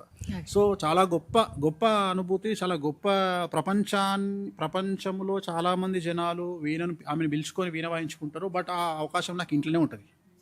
సో అది నాకు భగవంతుడు కల్పించినటువంటి అవకాశం. తట్టు ఎంతోమంది ప్రేమని సంపాదించుకున్నారు. మార్నింగ్ లేస్తే ఆమె ఇన్స్టాగ్రామ్ రీల్స్ చూస్తే అక్కడున్న ట్రావెల్ చేస్తూనే ఉన్నారు. నేను 2-3 మాట్లాడితే వేణుస్వామి గారన్నా కొంత టైం తీసుకుంటారు పర్సనల్ స్పేస్, ఆమె పరిగెడుతూనే ఉంటుంది. ఎప్పుడు ఎక్కడ ఉంటుందో తెలియదు, చాలా బిజీగా ఉంటుంది. మొన్న నేను ఎగ్జాక్ట్గా 3 days బ్యాక్ మేము ఇద్దరం కూర్చొని మాట్లాడుకుంటుంటే నేను అన్న, పిచ్చిదాని కాబట్టి నడుస్తుంది నీకన్నా, ఏడ తిరుగుతుందమ్మా. మొన్న 24వ తేదీ రాజమండ్రి పోవాలి ప్రోగ్రామ్కు, 24 నైటు, 24 ఇక్కడ ప్రోగ్రామ్ ఉంది ఒకటి పెద్ద విఐపి ఇంట్లో. 24 ప్రోగ్రామ్ చేసుకొని ఫ్లైట్స్ లేవు, చార్టర్డ్ ఫ్లైట్ వేసుకొని నైట్ 11 o'clock రాజమండ్రి పోయి రాజమండ్రిలో ప్రోగ్రామ్ చేసుకొని మళ్ళీ ఎర్లీ మార్నింగ్ 6 o'clock మళ్ళీ చార్టర్డ్ ఫ్లైట్ మళ్ళీ రిటర్న్ వచ్చింది. మళ్ళీ నెక్స్ట్ మార్నింగ్ 5 hours ప్రోగ్రామ్. ఎంతమందికి అవకాశం ఉంటుందమ్మా? నేను అదే చెప్తున్నా, ఎంతమందికి ఉంటుంది? ఇలాంటి అమ్మాయిని, తెలుగు అమ్మాయిగా మీరేం చేయాలా, నెత్తిలో పెట్టుకొని నువ్వు ప్రమోట్ చేయాలి. ఇప్పుడు ఆమెను తిట్టడం వల్ల ఏమైనా ఆగిపోయిందా? దానివల్ల ఇంకో 10 మందికి తెలిసింది. అందుకనే నేను నెగిటివ్ నమ్ముతామా, పాజిటివ్ నమ్మను. పాజిటివ్ అనేది సమాజంలో పోదు, కలియుగంలో పాజిటివ్ ఎప్పుడు పోదు, నెగిటివ్ బాగా పోతుంది. సో అందుకని మన జాతకం బాగుంటే ఎన్ని ప్రయత్నాలు చేసినా, ఎవ్వడేం చేసినా ఏం కాదు. నువ్వు ఒకటి చేయబోతే ఒకటి అవుతుంది. ఇప్పుడు ఓ సామెత ఉంది, ఆంజనేయ స్వామిని చేయబోతే కోతి అయిందంట. అట్లనే కోతిని చేయబోతే కూడా ఆంజనేయ స్వామి అవుతుంది. అది గుర్తుపెట్టుకోవాలి. మేమిద్దరం ఆంజనేయ స్వామిలం, కోతిని చేద్దాం అనుకున్నాం మమ్మల్ని, మేమిద్దరం ఆంజనేయ స్వామిలమైనాం. సో అదంటే ఏదో సమాజానికి మా నుండి ఏదో సేవ దొరికేది ఉంది. భగవంతుడు మమ్మల్ని ఏదో రీజన్లో పంపించిండు, ఆమెను ఏదో వీణ కోసం పంపించిండు, ఏదో జ్యోతిష్యం కోసం పంపించిండు. బట్ నేను ఆమెంత గొప్ప అని నేను అనుకోను. నాకు నేను 100కు నేను ఒక 25 మార్కులు వేసుకుంటే ఆమెకు నేను 100కు 100 మార్కులు వేస్తాను. ఆమె నెక్స్ట్ లెవెల్. ఆమె పడే ఇంకోటి అంత కష్టం కూడా నాతో కాదమ్మా. అమ్మా నాకైతే నేను ఇంకా పాండిచ్చేరి నుండి చెన్నై నుండి హైదరాబాద్కి వస్తేనే దమాక్ ఖరాబ్ అవుతుంది. అందరూ ఏమనుకుంటారు తెలుసు, ఆ ఫ్లైట్ ఎక్కితే గొప్ప, ఫ్లైట్ ఎక్కితే కూసాలు కదులుతాయి. ఎందుకంటే మన బాడీ అంతా ఫ్లైట్లో కూసబెట్టి ఊపి ఊపి ఊపి ఊపి మనము ఒక 100 కిలోమీటర్లు స్ట్రైన్ అవుతాం నడిచినంత. తను పొద్దున ఇక్కడ ఉంటుంది, ఈవినింగ్ వైజాగ్ పోతుంది, మళ్ళీ నెక్స్ట్ డే మార్నింగ్ బెంగళూరులో చేసుకుంటుంది, మళ్ళీ పాపం బై రోడ్డు కొన్నిసార్లు ఫ్లైట్ లేకపోతే బై రోడ్డు ట్రావెల్ చేస్తుంది. సో చాలా కష్టపడుతుంది. అంటే చాలా సింపుల్గా అనిపిస్తుంది కానీ ఒక స్టేజ్లో సెలబ్రిటీ స్టేటస్ భరించడము, ఒక స్టేట్లో ఇంత కష్టపడడం ఎవ్వరి వల్ల కాదు. రెండోది ఏంటంటే మగవాడి కష్టానికి ఆడవాడి కష్టానికి తేడా ఉంటుంది. అంటే ఫిజికల్గా వాళ్ళకి ఇచ్చినటువంటి స్టామినా కొంతవరకే, కానీ తను మగవాడి కంటే ఎక్కువ నేను ఓడిపోతా తన ముందు. అంటే తను ఇంత ఇంత కష్టపడి ప్రోగ్రాములు చేస్తుంది కదా, నేను నా వల్ల కాదు. నెలకు ఒక 10 ప్రోగ్రాములు చేయాలి అంటే ఇంచుమించు ఆమెకి 25 రోజులు బిజీ ఉంటుంది. ప్రాక్టీస్ ఉంటుంది ఇంట్లో. ఇప్పుడు కొంతమంది స్పెషల్, ఇప్పుడు ఉదాహరణ మన ఎవరో ఢిల్లీలో ప్రోగ్రామ్ చేసింది. ఢిల్లీలో ప్రోగ్రామ్ చేసినప్పుడు ఐ థింక్ న్యూజిలాండ్ వాళ్ళు ఎవరో ప్రధానమంత్రి ఎవరో వచ్చినప్పుడు ఆయన ఏదో న్యూజిలాండ్కు సంబంధించిన జాతీయ గీతాన్ని వాయించమని అడిగినప్పుడు ఈమె ఇంట్లో జాతీయ గీతాన్ని తెప్పించుకొని వేసుకొని జాతీయ గీతాన్ని ప్రాక్టీస్ చేసింది, న్యూజిలాండ్ జాతీయ గీతాన్ని. కష్టం కదా.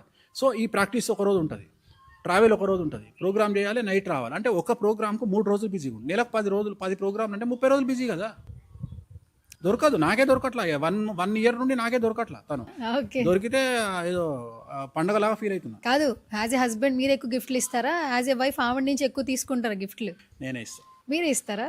నేనే ఇస్తా. ఆమె నాకు భగవంతుడు ఇచ్చిన గిఫ్ట్, నేను ఆమెకు ఎక్కువ గిఫ్ట్ ఇస్తుంటాను. వెంకటేశ్వర స్వామి ఇచ్చిన గిఫ్ట్ ఆమె ఏమంటుంది తెలుసా, నేను వెంకటేశ్వర స్వామి బిడ్డను, నేను మిమ్మల్ని నా బాడీగార్డ్గా పెట్టిండు వెంకటేశ్వర స్వామి అంటుంది. అందుకని బాడీగార్డ్ అనే చూసుకుంటాను. థ్యాంక్ యూ సో మచ్ గురువు గారు. ఓం నమో వెంకటేశాయ.